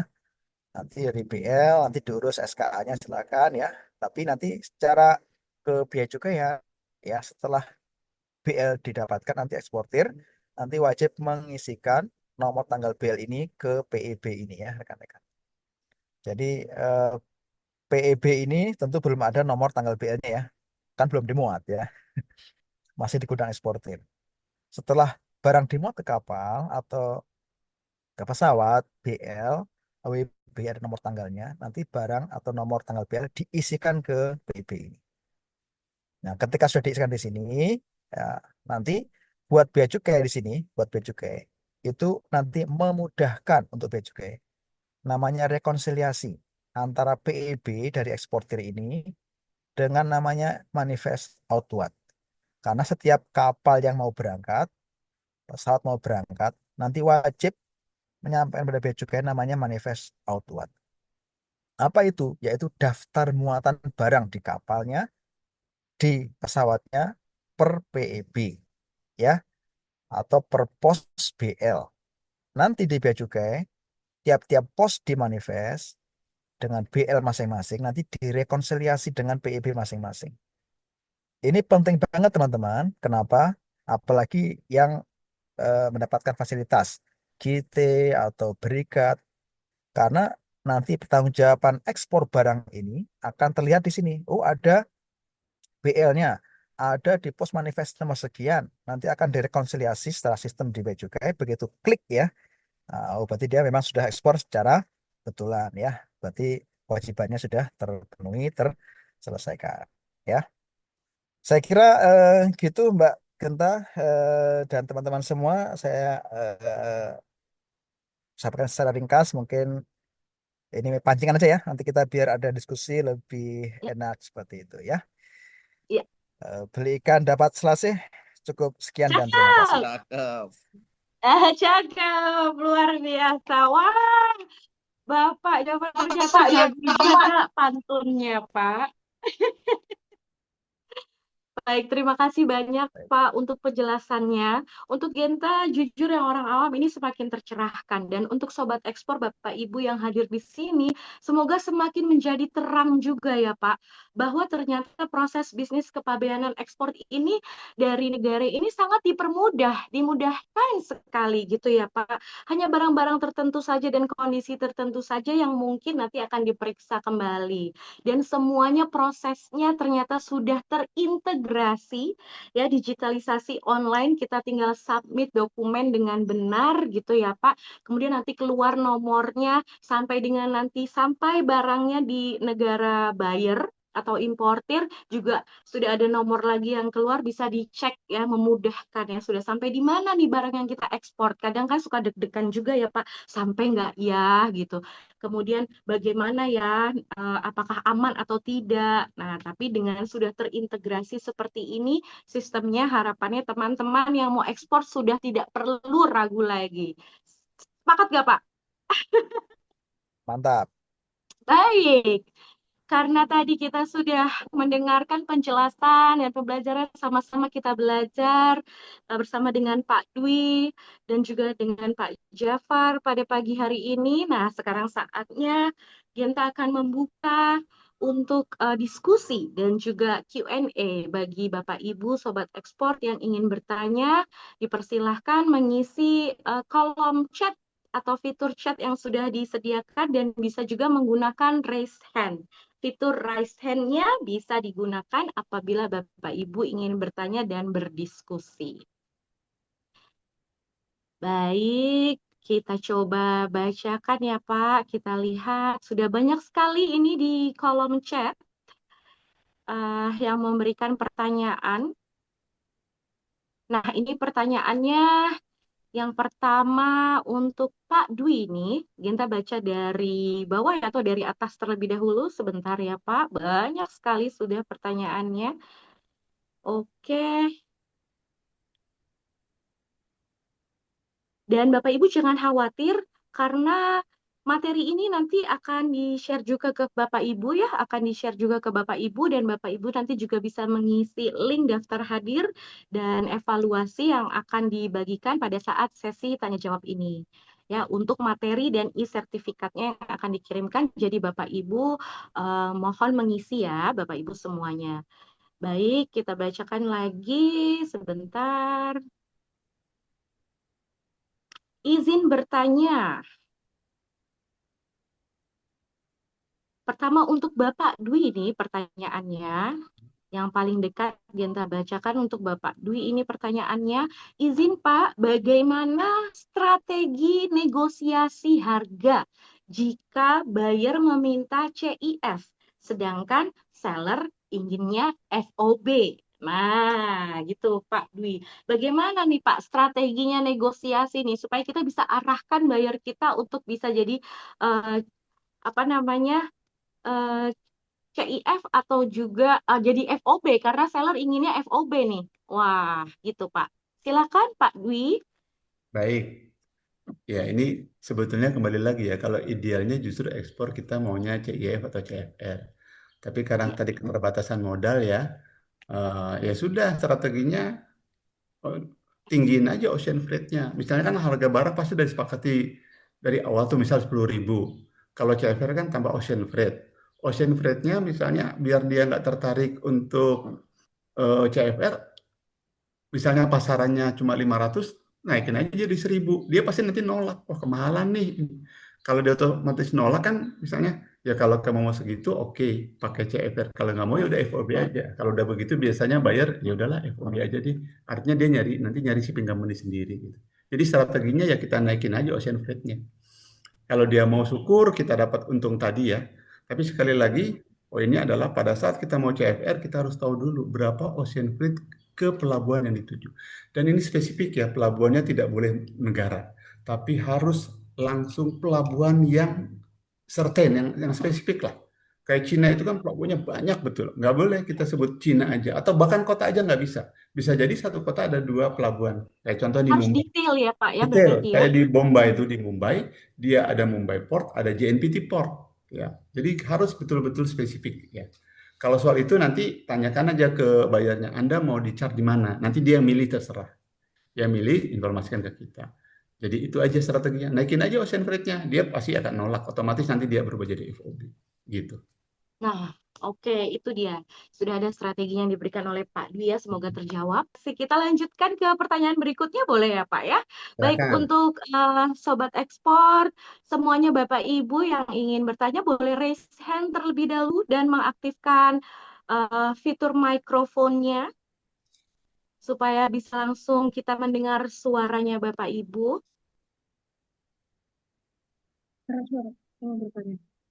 Itu tadi pertanyaan dari Pak Didit ya, Pak Didit ya, semoga terjawab ya Pak.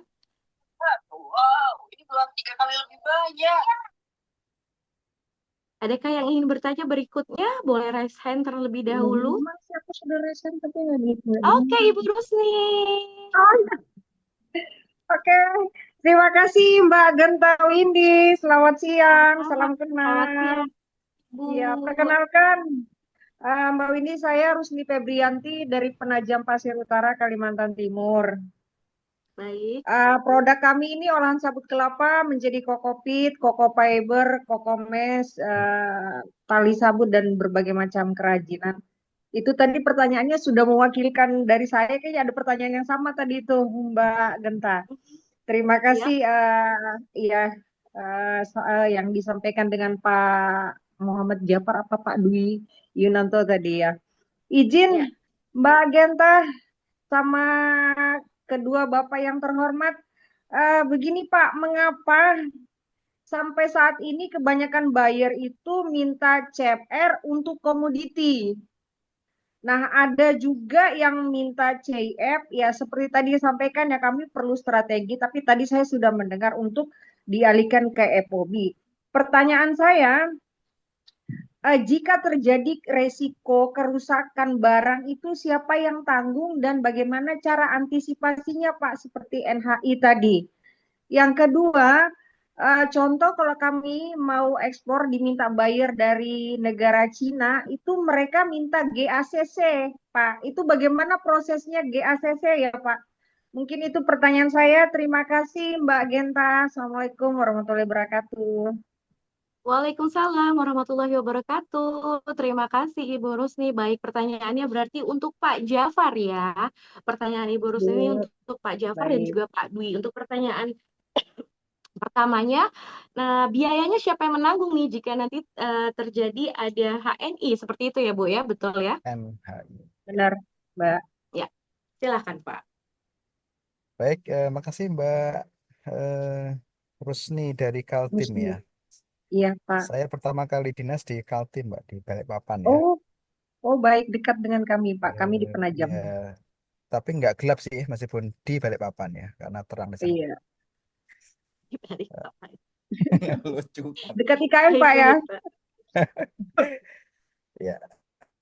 Jadi kalau ada NHI, ini kan sifatnya kan selektif ya, sangat-sangat selektif. Jadi eh, dari misalnya di Priok ini ada 4.000 peti kemas sehari, itu paling ya satu dua yang kena. Itu pun juga menggunakan mekanisme yang sangat selektif dari kerja-kerja intelijen informasi, kemudian dari X-ray dan lain-lain. Meskipun beberapa barangnya salah, beberapa barangnya benar, itu realnya. Nah, andai ada kondisi seperti itu, nanti kan berarti ada cost tambahan misalnya terkait dengan keterlambatan pemuatan barang atau ganti kapal begitu ya. Nanti kalau terkait dengan Incotermnya nanti Pak Dwi yang lebih relevan ya saya kira ya terkait dengan itu. Kalau Baik, FOB Pak. kan barang sudah di atas kapal ya. Iya. Ini kan barang masih di seaway ini masih di lapan peti kemas, artinya belum di on board, belum di atas kapal ya. Jadi kalau dari bea cukainya memang ini karena undang-undang memerintahkan untuk barang-barang yang secara informasi ada dugaan ketidaktepatan itu memang perintah undang-undang diperiksa. Andai ternyata barangnya tertunda 1-2 hari karena itu biayanya ada, yaitu Ada konsekuensi tanggung ya. jawab itu. Yang penting kalau ada seperti itu sampai misalnya kapalnya ternyata ganti ya nanti silakan di SI lagi dengan kapal yang berbeda. Tidak perlu keluar pelabuhan. Sudah di situ tinggal nanti ganti kapal silakan. Harus segera diekspor ke tujuan untuk shipping yang tercepat yang pertama. Saya kira begitu ya gambaran saya terkait dengan siapa yang tanggung jawab terkait Incotermnya ya, risk dan cost-nya silakan Pak Dwi yang lebih relevan. Baik, terima kasih, Pak. Oke, saya tambahkan.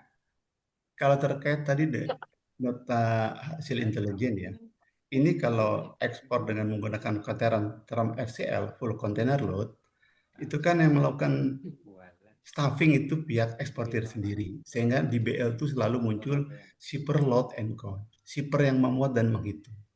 Shipping company tidak tahu sama sekali. Jadi apa yang dilaporkan oleh eksportir melalui shipping instruction, itulah yang kami tuangkan di BL dengan manifest. Di dokumen kami itu adalah BL dengan manifest. BL untuk diperuntukkan kepada tiap-tiap eksportir, manifest seperti yang tadi Pak Jafar katakan adalah akumulasi dari semua. Kalau kami sebutnya BL, di manifest sebutnya jadi POS. Jadi BL dengan POS itu kurang lebih sama ya. Itu dua dokumen itu kami yang provide, pihak carrier yang provide maksud saya ya. Nanti pihak carrier sekali lagi kalau BL diserahkan kepada masing-masing eksportir, manifest kepada negara dalam ini pada bea cukai. Setelah bea cukai verifikasi, barulah kami mendapatkan persetujuan dari bea cukai itu kita bawa ke KSOP. Dari KSOP baru terbitlah surat persetujuan berlayar. Tanpa ada surat persetujuan berlayar, kapal tidak boleh berangkat ya. Demikian juga kargo tuh. Just in case ada kargo yang masuk, sudah terlanjur masuk ke Seaway. Seaway itu kontainer yard di pelabuhan ya. Tapi NPE-nya belum keluar, maka kami sebagai pihak carrier atau pihak carrier lah maksud saya, tidak akan memuat kargo tersebut. Karena kalau memuat itu hitungannya penyelundupan. Jadi kargo yang akan dimuat oleh carrier dalam hal ini shipping company pasti sudah ada NPE-nya. Kalau NPE-nya belum keluar, walaupun secara fisik sudah masuk pelabuhan atau Seaway, tetap akan ditinggal ya. Nah, terkait risiko tadi, kalau isinya muatan, ya NHI jadi risiko eksportir. Karena eksportir yang memuat dan dia salah declare. Katakan begitu. Itu kalau risiko NHI ya. Tapi kalau risiko adanya accident misalnya, ya kita cari tahu accident-nya terjadi di mana. Kalau misalnya kejadiannya pada saat dari gudang kita ke pelabuhan, berarti tanggung jawab MKL. MKL siapa kita nunjuk, itu yang kita cari. Kemudian accident-nya misalnya pada saat shipping pelayaran ya dari pelabuhan Priok ke pelabuhan di Bangkok tadi, tanggung jawabnya berarti pelayaran gitu. Kejadian misalnya di pelabuhan di Chart sama juga. Jadi bisa di-trace itu. Karena setiap peralihan tadi ada berita acaranya. Ya mulai dari barang masuk ke Seaway ada berita acaranya. Oh ini dalam kondisi bagus, tidak rusak. Begitu selalu. Jadi dari situ nanti kita ketahuan pihak mana yang bertanggung jawab. Itu kalau ibu bookingnya dipisah-pisah tadi, MKL sendiri, shipping company sendiri. Tapi kalau ibu misalnya saya order ke forwarder company atau logistik, mulai dari gudang kita sampai ke pelabuhan di Priuk misalnya, atau kalau di sana mungkin di Palaran ya, bisa di Palaran atau bisa di Karyangau ya, kalau di Kaltim mungkin ya pelabuhannya ya. Iya Pak, Ya itu bisa Karyangau. kejar ke EMKL-nya. Nah, kurang lebih seperti itu. Oh, Ya. siap, Pak. Baik, oke, terima kasih banyak Pak Dwi dan Pak Jafar. Semoga Ibu Rusni sudah jelas ya, karena jelas sekali tadi Jelas penjelasan sekali. dari Pak Dwi Ya, barusan. Pak Dwi Yunanto sudah siap. menjelaskan dengan clear sekali siapa yang Ya, harus bertanggung jawab, itu sudah tertera pastinya siap. ya. Kemudian Ya, Pak Jafar terima juga kasih sudah Pak Dwi menyampaikan dan Pak jawabannya. Muhammad Jafar. Terima kasih Mbak Sami-sami. Genta. Ya. Satu Sama-sama Ibu, tambahan lagi dengan Bu, senang hati. satu tambahan lagi boleh ya, untuk menghindari tadi ya. Iya, Dokumen Pak, itu benar. mulai dari LC ya, kita membaca LC Ya. dituangkan kemudian ke PEB sampai kemudian jadi Oh, BL itu harus teli, semuanya harus sama. Kalau itu semua oke Pak. sama, itu pasti nggak akan ada masalah. Gitu. Oke, baik dituangkan dalam LC Pak ya, baiknya Iya, siap Pak. dari LC itu nanti bisa di Mm-mm. DEB dengan SI dulu, shipping instruction, kemudian jadi BL, Iya, semuanya harus sama. Kalau sama, iya, mestinya tidak akan ada masalah. Dari sisi dokumen ya, sisi dokumen. iya, benar Pak. Oke, baik Pak. Terima kasih banyak Pak Dwi, Pak Jafar. Terima Terima kasih kasih juga Pak. Ya. Ibu Sama-sama. Rusni. Sama-sama Mbak Baik, Genta, sebelum terima kita kasih. lanjutkan. Iya Ibu, sama-sama dengan senang hati. Sebelum kita lanjutkan sesi diskusi kita, satu pertanyaan lagi. Genta ingin mengingatkan kepada Bapak Ibu Sobat Ekspor semuanya untuk segera mengisi link daftar hadir dan juga evaluasi webinar kita pada pagi hari ini ya. Karena untuk mendapatkan materi dan e-sertifikat nanti akan dikirimkan kepada peserta yang telah mengisi daftar hadir serta evaluasi. Jadi Bapak Ibu pastikan jangan lupa klik linknya dan isi daftar hadirnya dan berikan evaluasi untuk webinar kita pada pagi hari ini. Baik, satu pertanyaan lagi terakhir dari Bapak Ibu Sobat Ekspor yang ingin bertanya, boleh raise hand, boleh aktifkan fitur raise hand-nya untuk bertanya. Bapak Ibu silahkan. Ini saya Masih sudah adakah respon. Bapak Ibu yang... Oke, Bapak Edi. Ya, Selamat siang Pak Edi. selamat siang. Ini saya cuma mau usul, Mbak, mau usul. Saya punya usulan Baik, baik. untuk terkait sertifikat karbon atau offset karbon ini juga salah satu komoditas strategis yang menarik untuk menaikkan cuan untuk ekspor impor. Nah, nanti Pak Jafar atau Pak Dwi, monggo ini dieksplor, potensi ini dieksplor terkait tes karbon juga. Jadi kalau Eropa itu sudah menerapkan tes karbon. Jadi ada namanya tes karbon untuk Eropa terkait semen, terus baja, terus apa itu. Nah, monggo ini diekspor. Indonesia itu punya potensi lahan-lahan non produktif banyak. Usulan saya itu bisa ditanami nature based solution dengan tanaman hutan seperti nyamplung atau kalubulung inokulium. Setiap masyarakat bisa nanam dan itu sebagai offset karbon. Dan contoh seperti nyamplung itu bisa jadi ada produk turunannya seperti untuk skincare, kecantikan, untuk farmasi, untuk biofuel dan lain sebagainya. Nah, ini kalau bisa di-blended jadi satu ekosistem di ekspor impor ini menarik. Bisa menaikkan pendapatan devisa negara dan masyarakat mendapat cuan juga karena menanam pohonnya sebagai pemilik pohonnya kan gitu. Nah, produk turunannya nanti bisa diproduk dan bisa diekspor kan gitu. Nah, ini hanya sekedar Wow. usulan. Terima Oke, kasih. baik. Terima kasih banyak Pak Edi. Luar biasa idenya ya. Ini Ya. bisa menjadi ide yang brilian untuk Bapak Ibu Sobat Ekspor semuanya yang ingin mengekspor. Dan barusan ada yang raise hand. Ada Ibu atau Bapak Danua ini ingin bertanya. Ya, Bapak atau Ibu Danua ingin bertanya, boleh silahkan open mic-nya, Bapak Ibu. Bapak Ibu Danua masih ingin bertanya kah? Kalau tidak, boleh satu lagi terakhir ini. Bapak Ibu Danua tidak? Oke, kalau gitu Ibu Erli. Ibu Erli ingin bertanya, sudah raise hand dari awal. Iya, Ibu. Mohon maaf, Genta nggak lihat sepertinya Ibu sudah tidak sabar sekali. Ibu Erli, adakah Ibu Erli ingin bertanya, Ibu?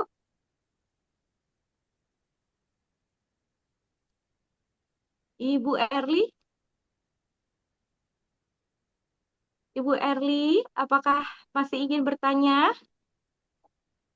Izin Ibu, masih di sini kah?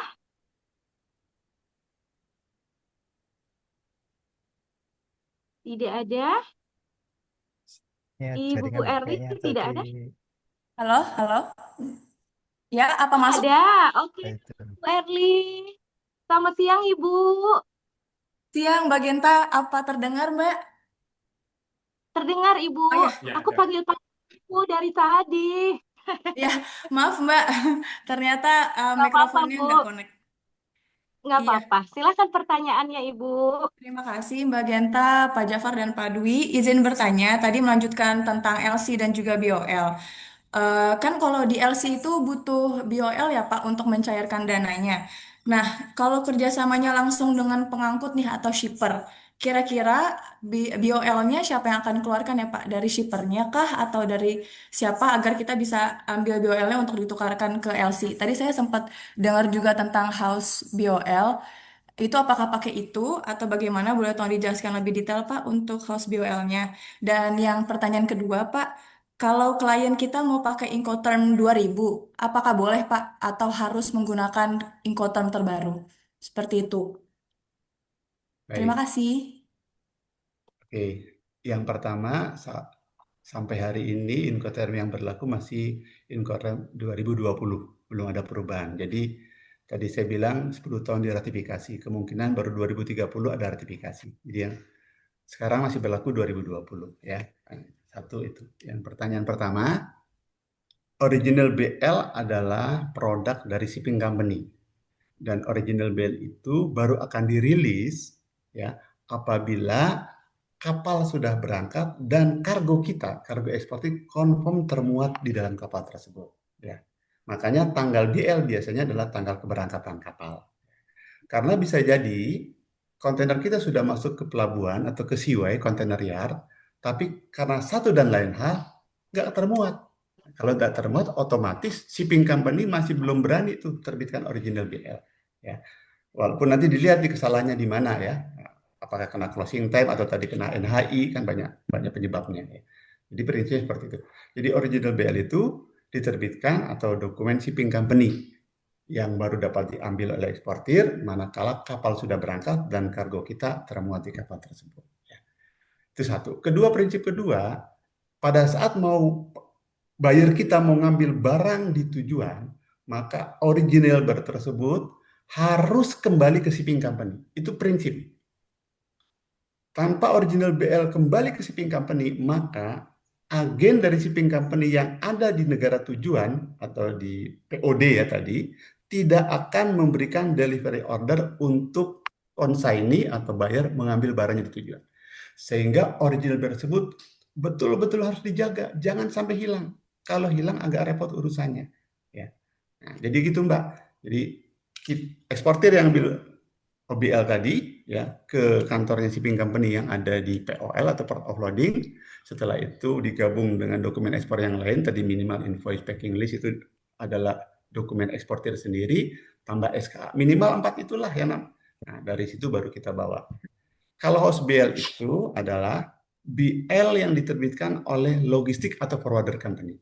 Jadi host BL. Nah, perhatikan di LC-nya, ada nggak kalimat atau statement yang menyatakan host BL not allowed. Artinya host BL tidak diterima. Karena ada beberapa LC mencantumkan itu. Kalau ada pencantuman itu, yang mau tidak mau, BL-nya tetap harus pakai BL minta dari pelayaran. Tidak bisa dengan BL yang dikeluarkan oleh logistik atau forwarder company. Begitu Mbak. Mudah-mudahan menjawab ya Mbak Erli ya. Baik, terima kasih banyak Pak Dwi untuk jawabannya. Saya rasa sih mudah-mudahan sudah terjawab dengan jelas pertanyaan dari Mbak Erli. Ya, sepertinya suaranya juga masih muda ini Mbak Erli. Ya, oke, luar biasa. Baik, terima kasih banyak Pak Dwi Yunanto dan juga Pak Muhammad Jafar. Terima kasih. Eh, untuk rekan-rekan, untuk Sobat Ekspor, Bapak Ibu semuanya yang ingin siaran ulangnya, ini nanti bisa di rekaman webinar ini bisa disaksikan di channel YouTube PPEJP Kemendak. Ya, kami akan upload di YouTube channel PPEJP Kemendak dan Bapak Ibu bisa mengakses menonton kembali siaran ulang dari webinar Zoom pada pagi hingga siang hari ini.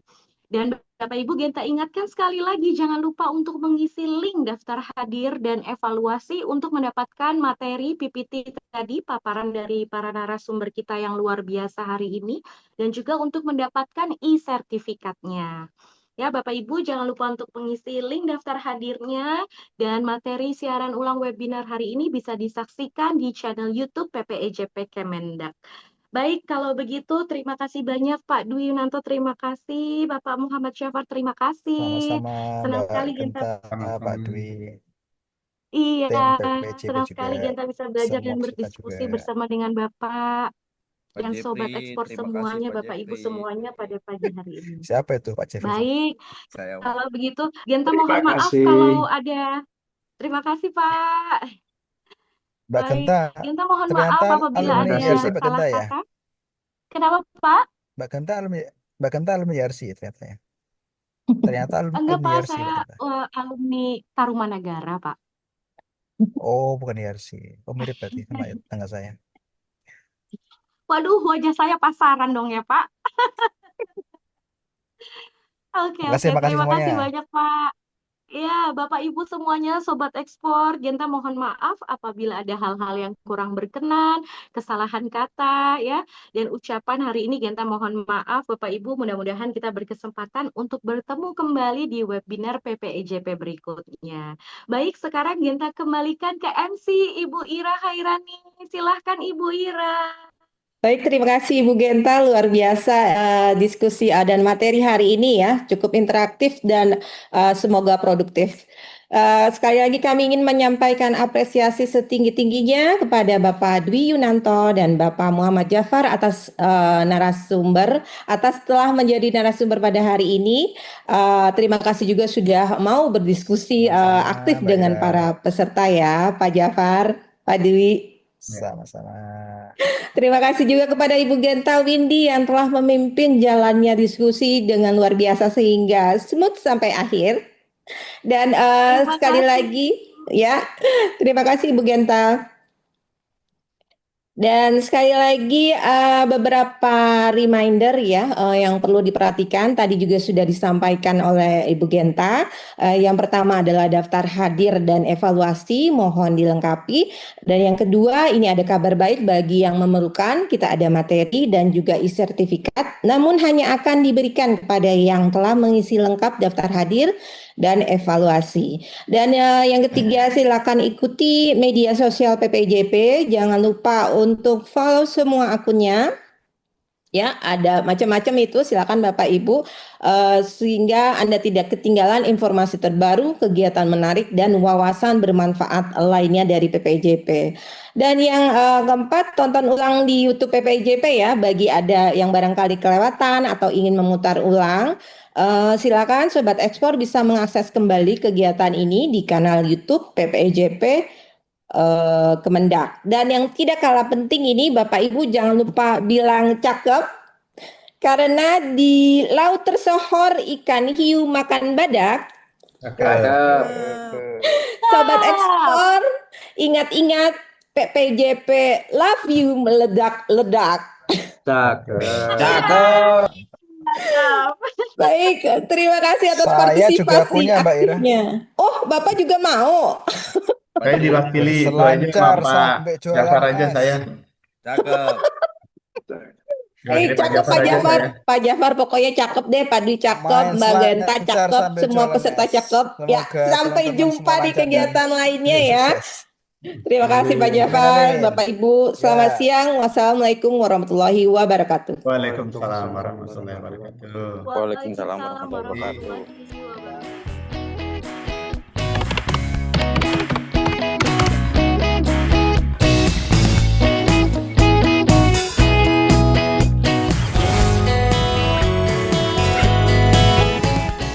Selamat datang di PPEJP, Pusat Pengembangan Sumber Daya Manusia Ekspor dan Jasa Perdagangan yang telah berdiri sejak tahun 1990. sebagai unit di bawah Badan Pengembangan Sumber Daya Manusia Perdagangan, Kementerian Perdagangan, PPEJP, berkomitmen dalam mengembangkan kualitas sumber daya manusia di bidang ekspor, metrologi legal, mutu, dan jasa perdagangan. Melalui berbagai program, mulai dari pelatihan, Export Coaching Program, sertifikasi kompetensi profesi, hingga pembelajaran online, PPEJP membekali UMKM dengan strategi praktis agar mampu bersaing di pasar global dan memperluas pasar internasional. Pelatihan PPEJP dirancang dengan pendekatan adaptif dan aplikatif, dilengkapi dengan kegiatan simulasi ekspor-impor serta kunjungan lapangan ke pelabuhan. Hingga kini, PPEJP telah melatih ribuan pelaku usaha dari berbagai wilayah di Indonesia. PPEJP juga dipercaya untuk menyelenggarakan pelatihan berskala internasional dengan peserta dari berbagai negara. Didukung tenaga pengajar berpengalaman dan kurikulum yang terus diperbarui sesuai dengan tren dan kebutuhan pasar, PPEJP memastikan peserta mendapatkan pelatihan yang relevan dan berkualitas tinggi. Melalui Export Coaching Program, kami memberikan pendampingan menyeluruh secara intensif dan terarah, mulai dari perbaikan manajemen, produksi, promosi, hingga menyusun strategi ekspor yang realistis.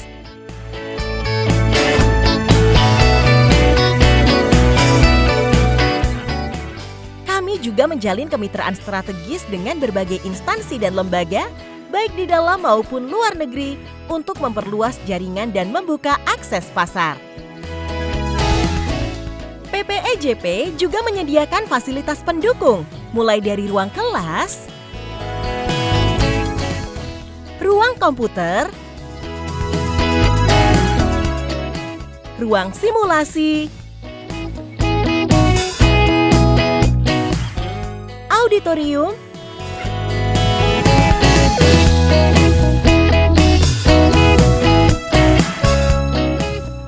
tempat ibadah, asrama,